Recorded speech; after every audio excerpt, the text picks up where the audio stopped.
ਨਾਨਕ ਦੇ ਕਰ ਹੱਥ ਆਦ ਗੁਰ ਏ ਨਮਹਿ ਜੁਗਾਦ ਗੁਰ ਏ ਨਮਹਿ ਸਤਿਗੁਰ ਏ ਨਮਹਿ ਸ੍ਰੀ ਗੁਰਦੇਵ ਏ ਨਮਹਿ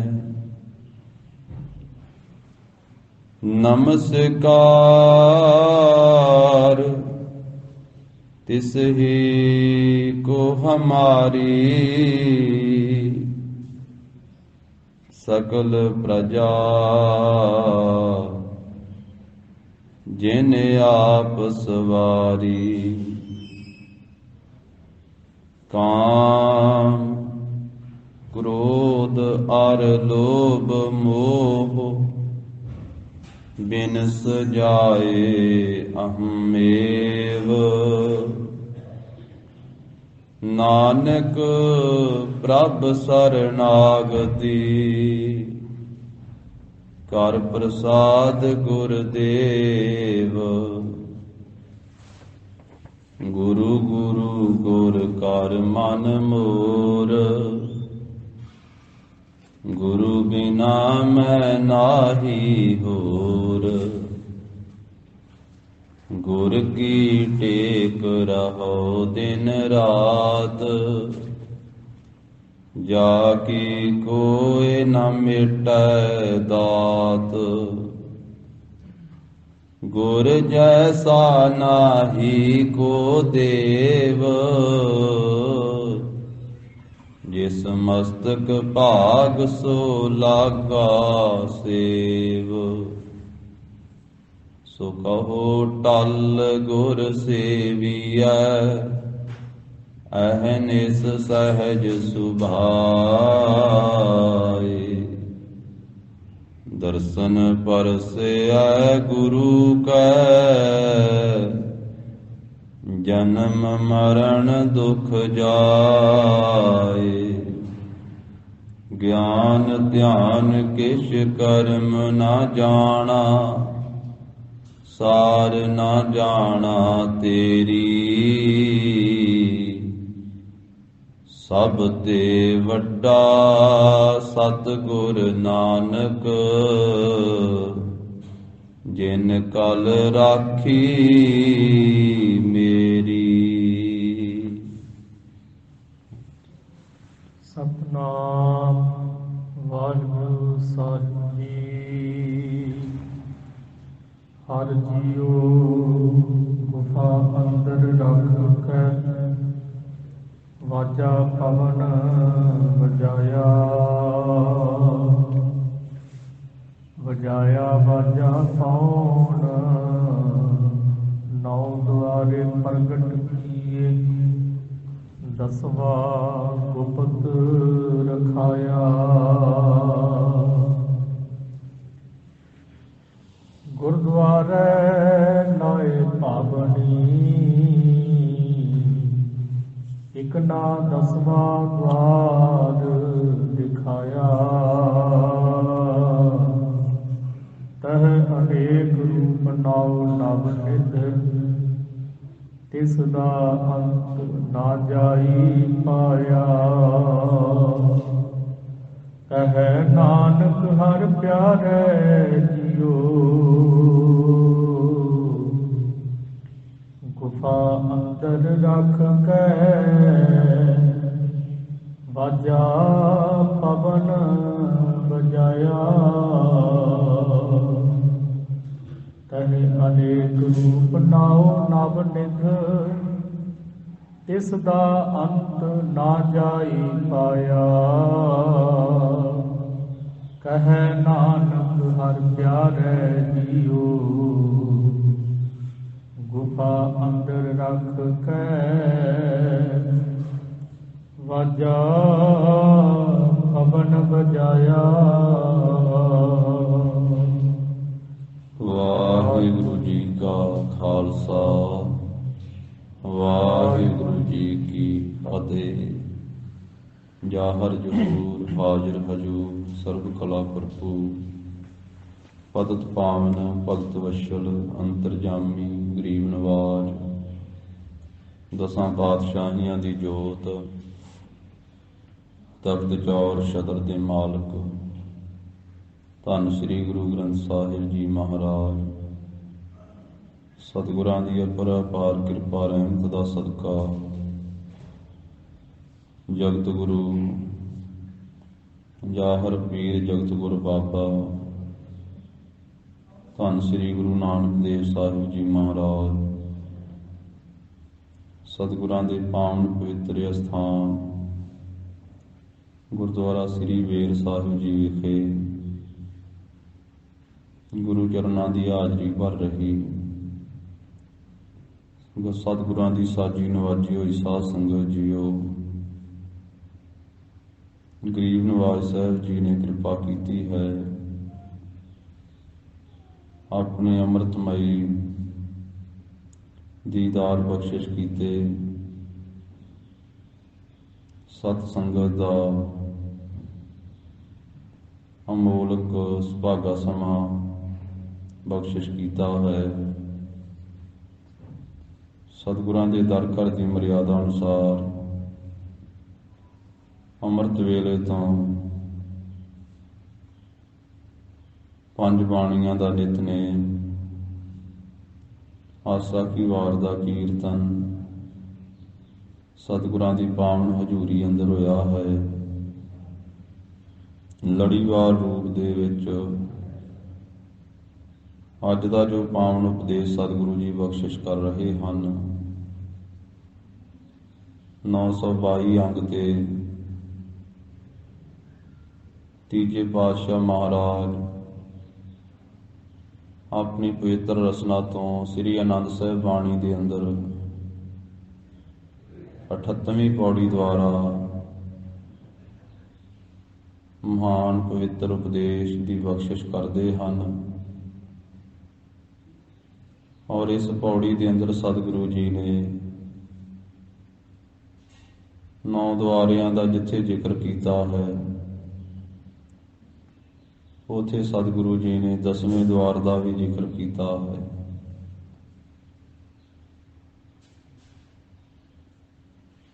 ਗਰੀਬ ਨਵਾਜ ਸਤਿਗੁਰੂ ਧੰਨ ਸ੍ਰੀ ਗੁਰੂ ਅਮਰਦਾਸ ਸਾਹਿਬ ਜੀ ਮਹਾਰਾਜ ਜਿਵੇਂ ਬਖਸ਼ਿਸ਼ ਕਰਦੇ ਹਨ, ਸ਼ਰਧਾ ਭਾਵਨਾ ਆਦਿ ਸਤਿਕਾਰ ਸਹਿਤ ਸਰਵਣ ਕਰੀਏ ਜੀ। ਵਾਹਿਗੁਰੂ ਸਾਹਿਬ ਜੀ। ਹਰ ਜੀਉ ਗੁਫਾ ਅੰਦਰ ਰੱਖ ਕੇ, ਹਰ ਜੀਉ ਹਰੀ ਜੀ ਨੇ, ਪਰਮੇਸ਼ਵਰ ਵਾਹਿਗੁਰੂ ਜੀ ਨੇ ਮਾਤਾ ਦੇ ਗਰਭ ਰੂਪੀ ਗੁਫਾ ਦੇ ਅੰਦਰ ਰੱਖ ਕਰਕੇ ਬਾਜਾ ਪਵਨ ਵਜਾਇਆ। ਇਹ ਜੋ ਸਾਡਾ ਜੀਵਾਂ ਦਾ ਸਰੀਰ ਹੈ, ਇਸ ਨੂੰ 9 ਮਹੀਨੇ ਮਾਤਾ ਦੇ ਗਰਭ ਅਗਨੀ ਦੇ ਵਿੱਚ ਪੁੱਠਾ ਰੱਖਿਆ ਹੈ।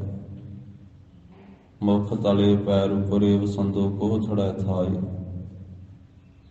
ਮਾਤਾ ਦੀ ਗਰਭ ਰੂਪੀ ਗੁਫਾ ਦੇ ਅੰਦਰ ਰੱਖ ਕਰਕੇ ਫਿਰ ਜਿਸ ਵੇਲੇ ਜਨਮ ਦਾ ਸਮਾਂ ਹੋਇਆ ਹੈ ਤਾਂ ਪ੍ਰਸੂਤ ਵਾਯੂ ਚੱਲੀ ਹੈ, ਜਿਸ ਦੇ ਦੁਆਰਾ ਜੀਵ ਦਾ ਜਨਮ ਹੁੰਦਾ ਹੈ। ਵਾਜਾ ਪਵਨ ਵਜਾਇਆ, ਉਹ ਪ੍ਰਸੂਤ ਵਾਯੂ ਦਾ ਪਵਨ ਦਾ ਵਾਜਾ ਵਜਾਉਣਾ ਕੀਤਾ ਹੈ ਤਾਂ ਫਿਰ ਬਾਲਕ ਦਾ ਜਨਮ ਹੋਇਆ ਹੈ। ਵਜਾਇਆ ਵਾਜਾ ਪੌਣ, ਪੌਣ ਕਹੀਏ ਪ੍ਰਸੂਤ ਵਾਯੂ ਹੈ, ਜੋ ਪ੍ਰਸੂਤ ਦੀ ਹਵਾ ਹੈ, ਜਿਸ ਦੇ ਦੁਆਰਾ ਬਾਲਕ ਦਾ ਜਨਮ ਹੁੰਦਾ ਹੈ। ਉਸ ਹਵਾ ਰੂਪੀ ਵਾਜੇ ਨੂੰ ਵਜਾਇਆ ਹੈ। 9 ਦੁਆਰੇ ਪ੍ਰਗਟ ਕੀਏ, ਤਾਂ ਫਿਰ ਇਹ 9 ਦੁਆਰਿਆਂ ਵਾਲਾ ਜੋ ਸਰੀਰ ਹੈ, ਇਸ ਨੂੰ ਪ੍ਰਗਟ ਕਰ ਦਿੱਤਾ ਹੈ। ਭਾਵ ਜਨਮ ਹੋ ਗਿਆ ਹੈ ਜੀਵ ਦਾ, ਤਾਂ ਇਹ 9 ਦੁਆਰੇ ਜਿਹੜੇ ਇਹ ਪ੍ਰਗਟ ਕੀਤੇ ਹਨ ਸਰੀਰ ਦੇ ਬਾਹਰ 9 ਗੋਲਕਾਂ 9 ਦੁਆਰੇ ਪ੍ਰਗਟ ਰੂਪ ਵਿੱਚ ਦਿਸਦੇ ਹਨ। ਦਸਵਾਂ ਗੁਪਤ ਰਖਾਇਆ। ਤੇ ਜੋ 10ਵਾਂ ਦੁਆਰ ਹੈ ਉਹ ਇਸ ਸਰੀਰ ਦੇ ਅੰਦਰ ਉਹ ਗੁਪਤ ਰਖਾਇਆ ਹੋਇਆ, ਉਹਨੂੰ ਗੁਪਤ ਰੱਖਿਆ ਹੈ ਅਕਾਲ ਪੁਰਖ ਵਾਹਿਗੁਰੂ ਜੀ ਨੇ। ਗੁਰਦੁਆਰੇ ਲਾਏ ਭਾਵਨੀ। ਫਿਰ ਜਿਹੜਾ ਭਾਈ ਗੁਰੂ ਦੇ ਦੁਆਰ ਤੇ ਆ ਕਰਕੇ ਗੁਰੂ ਸਾਹਿਬ ਜੀ ਦੇ ਦੁਆਰਾ ਨਾਮ ਦੇ ਨਾਲ ਭਾਵਨਾ ਲਾਉਂਦਾ ਹੈ, ਸ਼ਰਧਾ ਲੱਗਦੀ ਹੈ ਜਿਸ ਦੀ, ਇਕ ਨਾ 10ਵਾਂ ਦੁਆਰ ਦਿਖਾਇਆ। ਉਹਨਾਂ ਇਕਨਾਂ ਨੂੰ ਵਾਹਿਗੁਰੂ ਪਰਮੇਸ਼ਰ ਨੇ ਗੁਰੂ ਦੇ ਦੁਆਰੇ ਤੇ ਲਿਆ ਕੇ ਗੁਰੂ ਸਾਹਿਬ ਜੀ ਦੇ ਨਾਲ ਭਾਵਨਾ ਲਵਾ ਕੇ ਇਕਨਾਂ ਵਿਰਲਿਆਂ ਗੁਰਮੁਖਾਂ ਨੂੰ ਉਹ 10ਵਾਂ ਦੁਆਰ ਵੀ ਦਿਖਾ ਦਿੱਤਾ ਹੈ। 9 ਤਾਂ ਪ੍ਰਤੱਖ ਦਿਸਦੇ ਹੀ ਹਨ, 2 ਅੱਖਾਂ, 2 ਕੰਨ, 2 ਨਾਸਕਾਂ, 6 7ਵਾਂ ਮੂੰਹ। ਇਸੇ ਪ੍ਰਕਾਰ ਲਿੰਗ ਤੇ ਗੁਦਾ, ਇਹ 9 ਜਿਹੜੀਆਂ ਗੋਲਕਾਂ ਹਨ ਇਹ ਤਾਂ ਪ੍ਰਗਟ ਹੀ ਹਨ, ਤੇ ਜਿਹੜਾ 10ਵਾਂ ਗੁਪਤ ਹੈ ਉਹ ਇਕਨਾਂ ਨੂੰ ਗੁਰੂ ਸਾਹਿਬ ਜੀ ਦੇ ਰਾਹੀਂ ਨਾਮ ਦੇ ਵਿੱਚ ਭਾਵਨਾ ਸ਼ਰਧਾ ਲਵਾ ਕਰਕੇ ਇਕਨਾਂ ਨੂੰ ਫਿਰ ਉਹ 10ਵਾਂ ਦੁਆਰ ਵੀ ਦਿਖਾ ਦਿੱਤਾ ਹੈ। ਤਹ ਅਨੇਕ ਰੂਪ ਨਾਉ ਨਵ ਨਿਧ। ਜਦੋਂ 10ਵੇਂ ਦੁਆਰ ਦੇ ਵਿੱਚ ਪਹੁੰਚੇ ਹਨ ਗੁਰਮੁਖ, ਫਿਰ ਉੱਥੋਂ ਦੀ ਰਚਨਾ ਇਸ ਪ੍ਰਕਾਰ ਦੀ ਹੈ। ਤਹ ਉੱਥੇ ਅਨੇਕ ਪ੍ਰਕਾਰ ਦੇ ਰੂਪ ਹਨ, ਅਨੇਕ ਪ੍ਰਕਾਰ ਦੇ ਨਾਲ ਉੱਥੇ ਨਾਮ ਹਨ ਵਾਹਿਗੁਰੂ ਪਰਮੇਸ਼ਰ ਜੀ ਦੇ, ਔਰ ਅਨੇਕ ਪ੍ਰਕਾਰ ਦੇ ਨਾਲ 9 ਨਿਧੀਆਂ ਹਨ। ਇਸ ਦਾ ਅੰਤ ਨਾ ਜਾਈ ਪਾਇਆ। ਉਸ ਰਚਨਾ ਦਾ, ਉਸ ਅਚਰਜਤਾ ਦਾ ਫਿਰ ਅੰਤ ਨਹੀਂ ਪਾਇਆ ਜਾਂਦਾ ਹੈ। ਕਹੈ ਨਾਨਕ ਹਰ ਪਿਆਰੇ ਜੀਓ। ਕਹਿੰਦੇ ਹਨ ਧੰਨ ਸ੍ਰੀ ਗੁਰੂ ਅਮਰਦਾਸ ਸਾਹਿਬ ਜੀ ਮਹਾਰਾਜ ਕਿ ਹਰੀ ਪਰਮੇਸ਼ਰ ਪਿਆਰੇ ਵਾਹਿਗੁਰੂ ਜੀ ਨੇ ਗੁਫਾ ਅੰਦਰ ਰੱਖ ਕੇ ਇਸ ਜੀਵ ਨੂੰ ਮਾਤਾ ਦੇ ਗਰਭ ਰੂਪੀ ਗੁਫਾ ਦੇ ਵਿੱਚ ਰੱਖ ਕਰਕੇ ਵਾਜਾ ਪਵਨ ਵਜਾਇਆ। ਤੇ ਫਿਰ ਪ੍ਰਸੂਤ ਵਾਯੂ ਦਾ ਜਿਹੜਾ ਹੈ, ਜਿਸ ਹਵਾ ਦੇ ਦੁਆਰਾ ਬਾਲਕ ਦਾ ਜਨਮ ਹੁੰਦਾ ਹੈ, ਉਹ ਵਾਜਾ ਵਜਾਉਣਾ ਕੀਤਾ ਹੈ। ਜੀਵ ਜਨਮ ਲੈ ਕਰਕੇ ਪ੍ਰਗਟ ਹੋਇਆ ਹੈ ਸੰਸਾਰ ਦੇ ਵਿੱਚ, ਇਹਦਾ ਜਨਮ ਹੋਇਆ ਹੈ। ਤਾਂ ਇਹ ਮਹਾਂਪੁਰਖਾਂ ਨੇ ਪਹਿਲਾ ਅਰਥ ਇਸ ਪੌੜੀ ਦਾ ਇਸ ਪ੍ਰਕਾਰ ਕੀਤਾ ਹੈ। ਇਸੇ ਤਰ੍ਹਾਂ ਦੂਜੇ ਅਰਥ ਦੇ ਵਿੱਚ ਫਿਰ ਦੂਸਰਾ ਅਰਥ ਗੁਰਮੁਖਾਂ ਨੇ ਮਹਾਂਪੁਰਖਾਂ ਨੇ ਕੀਤਾ ਹੈ। ਇਸੇ 38ਵੀਂ ਪੌੜੀ ਨੂੰ ਆਰੰਭ ਤੋਂ ਫੇਰ ਪੜ੍ਹੀਏ ਜੀ। ਹਰ ਜੀਓ ਗੁਫਾ ਅੰਦਰ ਰੱਖ ਕੇ। ਹਰੀ ਪਰਮੇਸ਼ਰ ਵਾਹਿਗੁਰੂ ਜੀ ਨੇ ਗੁਫਾ ਕੀ ਹੈ? ਸਰੀਰ ਹੀ ਸਾਡਾ ਇੱਕ ਗੁਫਾ ਹੈ। ਆਮ ਪੁਰਾਤਨ ਸਮੇਂ ਦੇ ਵਿੱਚ ਜੋਗੀ ਲੋਕ, ਤਿਆਗੀ ਲੋਕ ਘਰ-ਬਾਰ ਛੱਡ ਕਰਕੇ ਜੰਗਲਾਂ ਵਿੱਚ ਜਾਇਆ ਕਰਦੇ ਸਨ। ਫਿਰ ਸਾਧ ਸੰਗਤ ਜੀ ਇਸੇ ਤਰ੍ਹਾਂ ਉਹ ਪਹਾੜਾਂ ਦੀਆਂ ਕੰਦਰਾਂ ਦੇ ਵਿੱਚ ਜਾ ਕੇ ਬੈਠਿਆ ਕਰਦੇ ਸਨ, ਗੁਫਾ ਦੇ ਵਿੱਚ ਜਾਂਦੇ ਸਨ। ਗੁਫਾ ਵਿੱਚ ਜਾਣ ਦਾ ਕੀ ਕਾਰਨ ਹੈ? ਕਿ ਸੰਸਾਰ ਨਾ ਦਿਸੇ, ਪਰਿਵਾਰ ਨਾ ਦਿਸੇ, ਪਦਾਰਥ ਨਾ ਦਿਸੇ, ਕੁਝ ਵੀ ਨਾ ਦਿਸੇ, ਤਾਂ ਗੁਫਾ ਵਿੱਚ ਬਹਿੰਦੇ ਸੀ। ਭੋਰੇ ਵਿੱਚ ਬਹਿਣ ਦਾ ਕੀ ਕਾਰਨ? ਗੁਫਾ ਵਿੱਚ ਬਹਿਣ ਦਾ ਕੀ ਕਾਰਨ? ਜੰਗਲ ਵਿੱਚ ਬਹਿਣ ਦਾ ਕੀ ਕਾਰਨ? ਇਹੀ ਕਾਰਨ ਹੈ ਕਿ ਸੰਸਾਰ ਨਾ ਦਿਸੇ, ਵੀ ਜੋ ਕੁਝ ਸਾਹਮਣੇ ਦਿਸਦਾ ਹੈ ਉਧਰਲੇ ਪਾਸੇ ਨੂੰ ਫਿਰ ਖਿੱਚ ਬਣਦੀ ਹੈ, ਮਨ ਉਧਰ ਨੂੰ ਜਾਂਦਾ ਹੈ। ਇਸੇ ਕਰਕੇ ਇਕਾਗਰਤਾ ਬਣਾਉਣ ਵਾਸਤੇ ਇਕਾਂਤ ਵਿੱਚ ਬੈਠ ਕਰਕੇ ਲੋਕ ਜਪ ਕਰਦੇ ਹਨ। ਇਕਾਂਤ ਵਿੱਚ ਬੈਠ ਕੇ, ਇਕੱਲੇ ਬੈਠ ਕਰਕੇ, ਪਾਸੇ ਬੈਠ ਕਰਕੇ। ਤਾਂ ਗੁਫਾ ਬੜੀਆਂ ਹਨ ਸੰਸਾਰ ਦੇ ਵਿੱਚ। ਬਹੁਤ ਲੋਕਾਂ ਨੇ ਗੁਫਾ ਦੇ ਵਿੱਚ ਜਾ ਕਰਕੇ ਜਪ ਤਪ ਕੀਤਾ ਹੈ। ਪਰ ਮਹਾਰਾਜ ਸਾਹਿਬ ਜੀ ਨੇ ਸਤ ਸੰਗਤ ਰੂਪੀ ਹੀ ਗੁਫਾ ਬਖਸ਼ਿਸ਼ ਕੀਤੀ ਹੈ। ਹਰ ਜੀਓ ਹਰੀ ਪਰਮੇਸ਼ਰ ਜੀ ਨੇ ਜੋ ਇਹ ਸਤ ਸੰਗਤ ਦਿੱਤੀ ਹੈ, ਜਾਣੋ ਵੀ ਇਹ ਇੱਕ ਗੁਫਾ ਹੀ ਦਿੱਤੀ ਹੋਈ ਹੈ ਕਿ ਗੁਰਸਿੱਖੋ ਤੁਹਾਨੂੰ ਘਰ ਛੱਡ ਕਰਕੇ ਤੇ ਜੰਗਲ ਦੀ ਗੁਫਾ ਵਿੱਚ ਜਾਣ ਦੀ ਲੋੜ ਨਹੀਂ। ਤੁਹਾਨੂੰ ਭਾਈ ਪਹਾੜਾਂ ਦੀਆਂ ਗੁਫਾ ਵਿੱਚ ਜਾਣ ਦੀ ਲੋੜ ਨਹੀਂ। ਤੁਸੀਂ ਸਤ ਸੰਗਤ ਰੂਪੀ ਗੁਫਾ ਵਿੱਚ ਆਉਣਾ ਕਰੋ। ਸਤ ਸੰਗਤ ਵੀ ਇੱਕ ਗੁਫਾ ਹੈ। ਸਤ ਸੰਗਤ ਰੂਪੀ ਗੁਫਾ ਦੇ ਵਿੱਚ ਆਓ।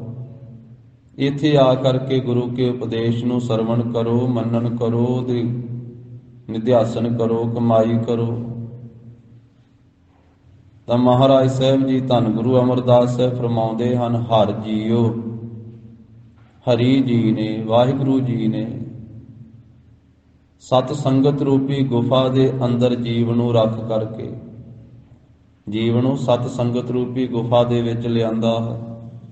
ਗੁਰਸਿੱਖ ਸਤ ਸੰਗਤ ਵਿੱਚ ਆਏ ਹਨ ਤੇ ਸਤ ਸੰਗਤ ਰੂਪੀ ਗੁਫਾ ਦੇ ਵਿੱਚ ਰੱਖ ਕਰਕੇ ਵਾਜਾ ਪਵਨ ਵਜਾਇਆ। ਮਹਾਂਪੁਰਖਾਂ ਨੇ ਦੂਸਰੇ ਅਰਥ ਦੇ ਵਿੱਚ ਇਸ ਤਰ੍ਹਾਂ ਇਹ ਅਰਥ ਕੀਤਾ ਇਸ ਪੌੜੀ ਦਾ, ਪਵਨ ਤੋਂ ਲਿਆ ਹੈ ਪਵਿੱਤਰ। ਪਵਿੱਤਰ ਜੋ ਸ਼ਬਦ ਹੈ ਨਾ, ਸ਼ਬਦ ਦਾ ਵਾਜਾ ਵਜਾਇਆ ਹੈ ਸਤ ਸੰਗਤ ਰੂਪੀ ਗੁਫਾ ਦੇ ਵਿੱਚ ਜੀਵ ਨੂੰ ਰੱਖ ਕੇ। ਸਤ ਸੰਗਤ ਰੂਪੀ ਗੁਫਾ ਵਿੱਚ ਲਿਆ ਕੇ ਸ਼ਬਦ ਨਾਲ ਜੋੜਿਆ ਹੈ ਤੇ ਫਿਰ ਸ਼ਬਦ ਦਾ ਵਾਜਾ ਵਜਾਇਆ, ਸ਼ਬਦ ਨੂੰ ਜਪਿਆ, ਸ਼ਬਦ ਨੂੰ ਸੁਣਿਆ ਹੈ, ਸ਼ਬਦ ਦੇ ਨਾਲ ਸਾਂਝ ਪਈ ਹੈ। ਵਾਜਾ ਪਵਨ ਵਜਾਇਆ। ਪਵਨ ਜਿਹੜਾ ਪਵਿੱਤਰ ਸ਼ਬਦ ਹੈ, ਉਹ ਪਵਿੱਤਰ ਸ਼ਬਦ ਰੂਪੀ ਵਾਜੇ ਨੂੰ ਵਜਾਉਣਾ ਕੀਤਾ ਹੈ, ਭਾਵ ਸ਼ਬਦ ਨੂੰ ਉਚਾਰਨ ਕੀਤਾ, ਸ਼ਬਦ ਨੂੰ ਬੋਲਿਆ ਹੈ, ਸ਼ਬਦ ਨੂੰ ਗਾਇਆ ਹੈ। ਕੀਰਤਨ ਦੇ ਰਾਹੀਂ ਸ਼ਬਦ ਦਾ ਵਾਜੇ ਵਜਾ ਕਰਕੇ ਕੀਰਤਨ ਕੀਤਾ ਹੈ, ਸ਼ਬਦ ਨੂੰ ਗਾਇਨ ਕੀਤਾ ਹੈ, ਸ਼ਬਦ ਦੀ ਵਿਆਖਿਆ ਕੀਤੀ ਤੇ ਸ਼ਬਦ ਹੀ ਵਜਾਇਆ ਪ੍ਰਗਟ ਹੋਇਆ।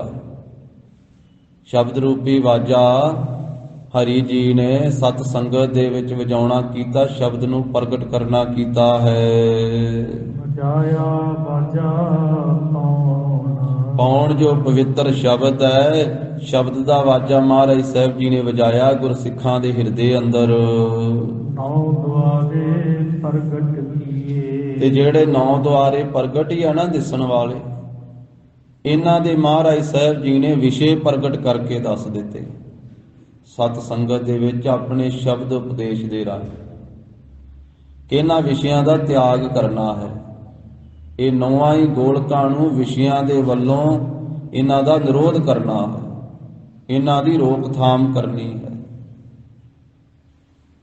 ਅੱਖਾਂ ਨੂੰ ਰੋਕਣਾ ਹੈ ਬੇਗਾਨਾ ਰੂਪ ਤੱਕਣ ਵੱਲੋਂ, ਕੰਨਾਂ ਨੂੰ ਰੋਕਣਾ ਹੈ ਝੂਠ ਨਿੰਦਿਆ ਚੁਗਲੀ ਦੇ ਬੋਲ ਸੁਣਨ ਵੱਲੋਂ, ਨਾਸਕਾਂ ਨੂੰ ਰੋਕਣਾ ਹੈ ਵਕਾਰਾਂ ਦੀ ਸੁਗੰਧੀ ਦੁਰਗੰਧੀ ਲੈਣ ਵੱਲੋਂ।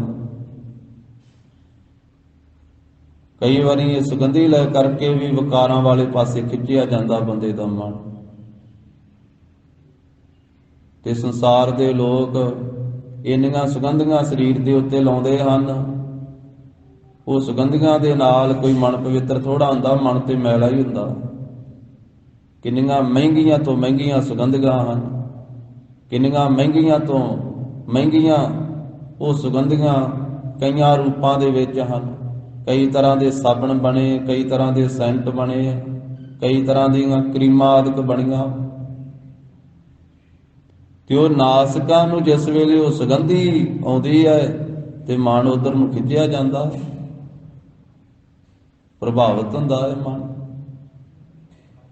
ਜਾਂਦਾ ਹੈ ਮਨ ਉਧਰਲੇ ਪਾਸੇ। ਤਾਂ ਇਹ ਮਹਾਰਾਜ ਸਾਹਿਬ ਜੀ ਨੇ ਵਿਸ਼ੇ ਪ੍ਰਗਟ ਕਰਕੇ ਦੱਸ ਦਿੱਤੇ ਸਤ ਸੰਗਤ ਦੇ ਵਿੱਚ ਕਿ ਇਹਨਾਂ ਦਾ ਤਿਆਗ ਕਰਨਾ ਹੈ। ਨਾਸਕਾਂ ਨੂੰ ਰੋਕਣਾ ਹੈ ਵਿਕਾਰਾਂ ਵਾਲੇ ਪਾਸੇ, ਅੱਖਾਂ ਨੂੰ ਰੋਕਣਾ ਹੈ ਬੇਗਾਨਾ ਰੂਪ ਤੱਕਣ ਵਾਲੇ ਪਾਸੇ, ਕੰਨਾਂ ਨੂੰ ਰੋਕਣਾ ਹੈ ਗੰਦੇ ਗੀਤ ਸੁਣਨ ਵਾਲੇ ਪਾਸਿਓਂ। ਤੇ ਕਿੰਨਾ ਬੋਲਬਾਲਾ ਹੈ ਗੰਦੇ ਮੰਦੇ ਗੀਤਾਂ ਦਾ ਸੰਸਾਰ ਦੇ ਵਿੱਚ, ਕਿੰਨਾ ਬੋਲਬਾਲਾ ਹੈ। ਕਿਸੇ ਸਿੱਖ ਦੀ ਸਿੱਖੀ ਵੇਖਣੀ ਹੋਵੇ ਤਾਂ ਵਿਆਹ ਦੇ ਮੌਕੇ ਤੇ ਵੇਖੀ ਜਾਂਦੀ ਅੱਜ ਕੱਲ੍ਹ ਦੇ ਸਮੇਂ 'ਚ। ਸਿੱਖ ਕਿੰਨਾ ਕੁ ਪੱਕਾ ਹੈ, ਕਿੰਨਾ ਕੁ ਕੱਚਾ ਹੈ। ਪਹਿਲਾਂ ਤੇ ਭਾਵੇਂ ਕਿੰਨਾ ਮਰਜ਼ੀ ਧਾਰਮਿਕ ਹੋਣ ਦਾ ਦਾਅਵਾ ਕਰੇ, ਪਰ ਜਿਸ ਵੇਲੇ ਅੱਜ ਕੱਲ੍ਹ ਦੇ ਮੌਕੇ ਦੇ ਉੱਤੇ ਵਿਆਹ ਹੁੰਦਾ ਹੈ, ਜਾਂ ਉਹਦਾ ਆਪਣਾ ਜਾਂ ਉਹਦੇ ਘਰ ਦੇ ਵਿੱਚ, ਤੇ ਉਸ ਵੇਲੇ ਗੁਰਮਤ ਦੀਆਂ ਧੱਜੀਆਂ ਉੱਡ ਜਾਂਦੀਆਂ, ਗੁਰਮਤ ਦਾ ਚੇਤਾ ਹੀ ਨਹੀਂ ਰਹਿੰਦਾ। ਭਾਵੇਂ ਪਹਿਲਾਂ ਸ੍ਰੀ ਅਖੰਡ ਪਾਠ ਸਾਹਿਬ ਆਰੰਭ ਕਰਾ ਕੇ ਭੋਗ ਪਵਾ ਹੀ ਦਵੇ, ਭਾਵੇਂ ਸ੍ਰੀ ਸਹਿਜ ਪਾਠ ਆਰੰਭ ਕਰਕੇ ਭੋਗ ਸੰਪੂਰਨ ਕਰਵਾ ਹੀ ਦਵੇ, ਜਾਂ ਸੁਖਮਨੀ ਸਾਹਿਬ ਦਾ ਪਾਠ ਕਰਾ ਦਵੇ। ਇੱਕ ਹੋਰ ਰਿਵਾਜ ਚੱਲਿਆ ਅੱਜ ਸੰਸਾਰ ਦੇ ਵਿੱਚ, ਪਤਾ ਕੀ ਕਹਿੰਦੇ? ਅਖੰਡ ਪਾਠ ਸਾਹਿਬ ਵਿਆਹ ਤੋਂ 4 ਦਿਨ ਪਹਿਲਾਂ ਹੀ ਕਰਾ ਦਿਓ। ਕਾਹਦੇ ਵਾਸਤੇ ਜੀ? ਇੰਨੇ ਦਿਨ ਪਹਿਲਾਂ ਕਿਉਂ? ਕਹਿੰਦੇ ਬਾਅਦ ਵਿੱਚ ਸ਼ਰਾਬ ਕਬਾਬ ਚੱਲਣੇ, ਦੋਵੇਂ ਪਾਸੇ ਰਾਜੀ ਰੱਖਣੇ। ਗੁਰੂ ਵੀ ਗੁੱਸੇ ਨਾ ਹੋਵੇ ਤੇ ਸੰਸਾਰ ਵੀ ਗੁੱਸੇ ਨਾ ਹੋਵੇ, ਰਿਸ਼ਤੇਦਾਰ ਵੀ ਗੁੱਸੇ ਨਾ ਹੋਣ। ਉਹ ਕਿਹੜੀ ਗੁਰਮਤ ਹੋਈ? ਪਾਠ ਜ਼ਰੂਰ ਕਰਾਉਣਾ ਪਰ ਪਾਠ ਦੇ ਵਿੱਚ ਗੁਰੂ ਸਾਹਿਬ ਨੇ ਜੋ 3 ਦਿਨ ਬਚਨ ਸੁਣਾਏ ਆ ਉਹਦੇ ਚੋਂ ਮੰਨਣਾ ਇੱਕ ਵੀ ਨਹੀਂ ਹੈ। ਅਖੰਡ ਪਾਠ ਸਾਹਿਬ ਹੋਇਆ ਵਾ, ਘਰ ਪਵਿੱਤਰ ਹੋ ਗਿਆ। ਆ ਪਿਛਲੇ ਸਮੇਂ ਵਿੱਚ ਗੁਰਮੁਖ ਕਈ ਗੁਰਸਿੱਖ ਕਹਿੰਦੇ ਸੀ, ਉਹਨਾਂ ਦਾ ਇੱਕ ਤਰੀਕਾ ਸੀ ਲੋਕਾਂ ਨੂੰ ਸਮਝਾਉਣ ਦਾ, ਜੁਗਤੀ ਹੁੰਦੀ ਹਰ ਇੱਕ ਦੇ ਕੋਲ, ਢੰਗ ਹੁੰਦਾ। ਕਹਿੰਦੇ ਜਿੱਥੇ ਪਾਠ ਹੋਇਆ ਘੱਟੋ ਘੱਟ 40 ਦਿਨ ਤਾਂ ਉੱਤੇ ਨਾ ਕੁਝ ਮੀਟ ਸ਼ਰਾਬ ਵੜਨ ਦਿਓ ਉਸ ਘਰ ਦੇ ਵਿੱਚ। ਲੋਕਾਂ ਨੇ ਆਖਿਆ ਵੀ 40 ਦਿਨ ਹੀ ਕਿਉਂ ਆਖਿਆ ਜੀ ਇਹਨਾਂ ਨੇ? ਉਹ ਕਹਿੰਦੇ ਵੀ 40 ਦਿਨ ਕੱਢਣਗੇ ਆਪੇ 41ਵਾਂ ਵੀ ਫਿਰ ਕੱਢਣਗੇ। 40 ਦਿਨ ਜੇ ਬਚ ਕੇ ਰਹਿਣਗੇ, ਕਈ ਇਸ ਤਰ੍ਹਾਂ ਪ੍ਰੇਰਦੇ ਆ ਨਾ ਗੁਰਸਿੱਖ ਵੀ 40 ਦਿਨ ਨਾਮ ਜਪੋ ਭਾਈ, 40 ਦਿਨ ਸੇਵਾ ਕਰੋ ਜੀ। ਉਹਦਾ ਭਾਵ ਇਹ ਨਹੀਂ ਹੁੰਦਾ ਵੀ 41ਵੇਂ ਦਿਨ ਨਹੀਂ ਕਰਨੀ, ਵੀ ਜਿਹੜਾ ਨਹੀਂ ਕਰਦਾ, ਨਹੀਂ ਗੁਰਦੁਆਰੇ ਸਾਹਿਬ ਆਉਂਦਾ, ਉਹਨੂੰ 40 ਦਿਨ ਪ੍ਰੇਰ ਕੇ ਵੀ ਲਿਆਂਦਾ ਜਾਵੇ, ਫਿਰ ਉਹਦਾ ਮਨ ਬਦਲੇਗਾ, ਫਿਰ ਲਗਾਤਾਰ ਵੀ ਆਉਣ ਲੱਗ ਪਵੇਗਾ। ਜਿਹੜਾ ਨਹੀਂ ਬਾਣੀ ਪੜ੍ਹਦਾ, ਜੇ ਕੋਈ ਪਿਆਰ ਨਾਲ ਉਹਨੂੰ ਕਹਿ ਦਿੰਦਾ ਵੀ ਤੂੰ ਗੁਰੂ ਸਾਹਿਬ ਦੇ ਪਿਆਰ ਦੇ ਵਿੱਚ 40 ਦਿਨ ਜਪਜੀ ਸਾਹਿਬ ਪੜ੍ਹ ਭਾਈ, ਉਹ ਪੜ੍ਹਨ ਲੱਗ ਪੈਂਦਾ ਤੇ ਹੋ ਸਕਦਾ ਬਾਅਦ ਵਿੱਚ ਉਹ ਲਗਾਤਾਰ ਹੀ ਪੜ੍ਹਨ ਲੱਗ ਪਵੇ। ਇਸ ਤਰ੍ਹਾਂ ਸੀ ਕਈ ਗੁਰਮੁਖਾਂ ਨੇ ਐਸਾ ਆਖਿਆ ਵੀ ਜਿੱਥੇ ਅਖੰਡ ਪਾਠ ਸਾਹਿਬ ਹੋਇਆ ਉੱਥੇ ਘਰ ਵਿੱਚ ਘੱਟੋ ਘੱਟ 40 ਦਿਨ ਤਾਂ ਨਾ ਮੀਟ ਸ਼ਰਾਬ ਵੜਨ ਦਿਓ, ਵੀ ਇਹ ਘੱਟੋ ਘੱਟ 40 ਦਿਨ ਕੱਢਣਗੇ। ਤੇ ਬਾਅਦ ਵਿੱਚ ਇਹਨਾਂ ਦਾ ਮਨ ਦੇ ਵਿੱਚ ਐਸੀ ਭਾਵਨਾ ਆਵੇਗੀ ਵੀ ਕਿਉਂ ਨਾ ਹੋਵੇ ਆਪਣੇ ਘਰ ਵਿੱਚ ਸਦਾ ਹੀ ਮੀਟ ਸ਼ਰਾਬ ਨਾ ਵੜੇ, ਸਦਾ ਵਾਸਤੇ ਹੀ ਆਪਣਾ ਘਰ ਪਵਿੱਤਰ ਹੋ ਜਾਵੇ। ਕਿਉਂਕਿ ਜਿੱਥੇ ਬਾਣੀ ਪੜ੍ਹੀ ਗਈ, ਜਿੱਥੇ ਨਾਮ ਦਾ ਪ੍ਰਵਾਹ ਚੱਲਿਆ, ਉੱਥੇ ਸਾਧ ਸੰਗਤ ਜੀ ਅੱਜ ਕੱਲ੍ਹ ਦੇ ਸਮੇਂ ਵਿੱਚ ਤਾਂ ਇੱਕ ਦਿਨ ਨਹੀਂ ਕੱਢਦੇ ਲੋਕ। ਸਵੇਰੇ ਪਾਠ ਕਰਾਇਆ, ਦਿਨੇ ਫਿਰ ਪਾਠ ਤੋਂ ਬਾਅਦ ਵਿੱਚ ਲੜਕੇ ਦਾ ਸ਼ਵਾਰਾ ਵਾ, ਉਹ ਸ਼ਵਾਰਾ ਲਾਇਆ, ਮਹਾਰਾਜ ਸਾਹਿਬ ਜੀ ਦਾ ਸਵਾਰਾ ਗੁਰਦੁਆਰਾ ਸਾਹਿਬ ਛੱਡਿਆ, ਉਸੇ ਥਾਂ ਦੇ ਉੱਤੇ ਇੱਕ ਪਾਸੇ ਪੇਟੀਆਂ ਸ਼ਰਾਬ ਦੀਆਂ ਪਈਆਂ ਹੁੰਦੀਆਂ, ਬਾਅਦ ਵਿੱਚ ਉਹ ਉੱਥੇ ਹੀ ਸ਼ੁਰੂ ਹੋ ਜਾਂਦਾ ਦੂਜਾ ਦੌਰ। ਉਸੇ ਘਰ ਵਿੱਚ ਸਵੇਰੇ ਬਾਣੀ ਦਾ ਭੋਗ ਪਿਆ, ਸ਼ਾਮ ਨੂੰ ਉੱਥੇ ਸ਼ਰਾਬ ਚੱਲੀ, ਉੱਥੇ ਡੀਜੇ ਲੱਗੇ, ਉੱਥੇ ਗੰਦੇ ਗੀਤ ਗਾਏ ਗਏ। ਕੀ ਅਸਰ ਹੋਇਆ ਜੀ? 3 ਦਿਨ ਬਾਣੀ ਦਾ ਪ੍ਰਵਾਹ ਚੱਲਿਆ, ਕੀ ਸਿੱਖਿਆ ਮਿਲੀ? ਕੀ ਗੁਰੂ ਸਾਹਿਬ ਨੇ ਆਖਿਆ ਸੀ ਸਵੇਰੇ ਪਾਠ ਕਰਾ ਕੇ ਤੇ ਸ਼ਾਮ ਨੂੰ ਤੁਸੀਂ ਡੀਜੇ ਲਾ ਕਰਕੇ ਤੇ ਸਾਰੇ ਪਿੰਡ ਦੇ ਵਿੱਚ ਰੌਲਾ ਪਵੇ? ਇਹ ਗੰਦਿਆਂ ਗੀਤਾਂ ਤੋਂ ਰੋਕਿਆ ਸੰਗਤ ਦੇ ਵਿੱਚ। ਮਹਾਰਾਜ ਸਾਹਿਬ ਨੇ ਦੱਸਿਆ ਵੀ 9 ਦੁਆਰੇ ਜਿਹੜੇ ਆ, ਇਹਨਾਂ ਦੇ ਵਿਸ਼ਿਆਂ ਦਾ ਤਿਆਗ ਕਰਨਾ। ਉਹਦੇ ਵਿੱਚ ਇੱਕ ਕੰਨਾਂ ਨੂੰ ਵੀ ਦੁਆਰੇ ਆਖਿਆ ਵੀ ਇਹਨਾਂ ਕੰਨਾਂ ਵਿੱਚ ਗੁਰੂ ਕੀ ਬਾਣੀ ਤਾਂ ਪਵੇ, ਇਹਨਾਂ ਕੰਨਾਂ ਵਿੱਚ ਗੰਦੇ ਗੀਤ ਨਾ ਪੈਣ, ਗੰਦੇ ਗੀਤ ਨਾ ਪੈਣ। ਇਸੇ ਤਰ੍ਹਾਂ ਸਾਧ ਸੰਗਤ ਜੀ ਰਸਨਾ ਦਾ ਮਹਾਰਾਜ ਨੇ ਦੱਸਿਆ ਕਿ ਇਹ ਰਸਨਾ ਦੇ ਨਾਲ ਝੂਠ, ਨਿੰਦਿਆ, ਚੁਗਲੀ, ਈਰਖਾ ਦੇ ਬੋਲ ਨਹੀਂ ਬੋਲਣੇ, ਇਹਨੂੰ ਮੈਲੀ ਨਹੀਂ ਕਰਨਾ। ਫਿਰ ਬਾਕੀ ਸਾਰੇ ਇੰਦਰੀਆਂ ਦਾ ਇਹ 9 ਦੁਆਰੇ ਪ੍ਰਗਟ ਕੀਏ। ਇਹ 9 ਦੁਆਰਿਆਂ ਦੇ ਮਹਾਰਾਜ ਦੇ ਗਰੀਬ ਨਵਾਜ ਨੇ ਉਪਦੇਸ਼ ਦਿੱਤਾ ਵੀ ਇਹਨਾਂ ਦੇ ਵਿਸ਼ੇ ਤਿਆਗੋ। ਫਿਰ 9 ਦੁਆਰੇ ਇਹਨਾਂ ਦਾ ਮਹਾਰਾਜ ਸਾਹਿਬ ਜੀ ਨੇ ਪ੍ਰਗਟ ਰੂਪ ਦੇ ਵਿੱਚ ਉਪਦੇਸ਼ ਬਖਸ਼ਿਸ਼ ਕੀਤਾ ਵੀ ਨੇਤਰ ਪਵਿੱਤਰ ਹੋਣਗੇ ਗੁਰੂ ਕੇ ਦਰਸ਼ਨ ਕਰਨ ਦੇ ਨਾਲ। ਇਹ ਅੱਖਾਂ ਪਵਿੱਤਰ ਹੋਣਗੀਆਂ ਗੁਰਸਿੱਖਾਂ ਸੰਗਤ ਦੇ ਦਰਸ਼ਨ ਕਰਨ ਦੇ ਨਾਲ। ਜਿਨ੍ਹਾਂ ਦਾ ਦਰਸ਼ਨ ਕੀਤਿਆਂ ਨਾਮ ਚੇਤੇ ਆਉਂਦਾ, ਆਵੇ ਸਾਹਿਬ ਚਿੱਤ ਤੇਰਿਆਂ ਭਗਤਾਂ ਡਿਠਿਆਂ, ਮਨ ਕੀ ਕੱਟੀਐ ਮੈਲ ਸਾਧ ਸੰਗ ਉਠਿਆ। ਜਿਨ੍ਹਾਂ ਦੇ ਸੰਦੜਿਆਂ ਦੁਰਮਤ ਵੰਝੈ, ਮਿੱਤਰਿਆ ਸਾਡੜੇ ਸੇਈ, ਹਉ ਢੂੰਢੇਂਦੀ ਜਗ ਸਬਾਇਆ, ਜਨ ਨਾਨਕ ਵਿਰਲੇ ਕੇਈ। ਇਹ ਸਾਰਾ ਉਪਦੇਸ਼ ਮਹਾਰਾਜ ਨੇ ਸਤ ਸੰਗਤ ਰੂਪੀ ਗੁਫਾ ਦੇ ਅੰਦਰ ਜੀਵ ਨੂੰ ਰੱਖ ਕਰਕੇ ਦਿੱਤਾ ਕਿ ਸ਼ਬਦ ਨਾਲ ਜੁੜ ਕਰਕੇ ਤੂੰ ਆਪਣੇ ਨੌਵਾਂ ਦੁਆਰਿਆਂ ਨੂੰ ਵੀ ਪਵਿੱਤਰ ਕਰਨਾ। ਨੌਵਾਂ ਦੁਆਰਿਆਂ ਇਹ ਵੀ ਪਵਿੱਤਰ ਤਾਂ ਹੀ ਹੋਣਗੇ ਜਦੋਂ ਤੂੰ ਸ਼ਬਦ ਨਾਲ ਜੁੜੇਗਾ।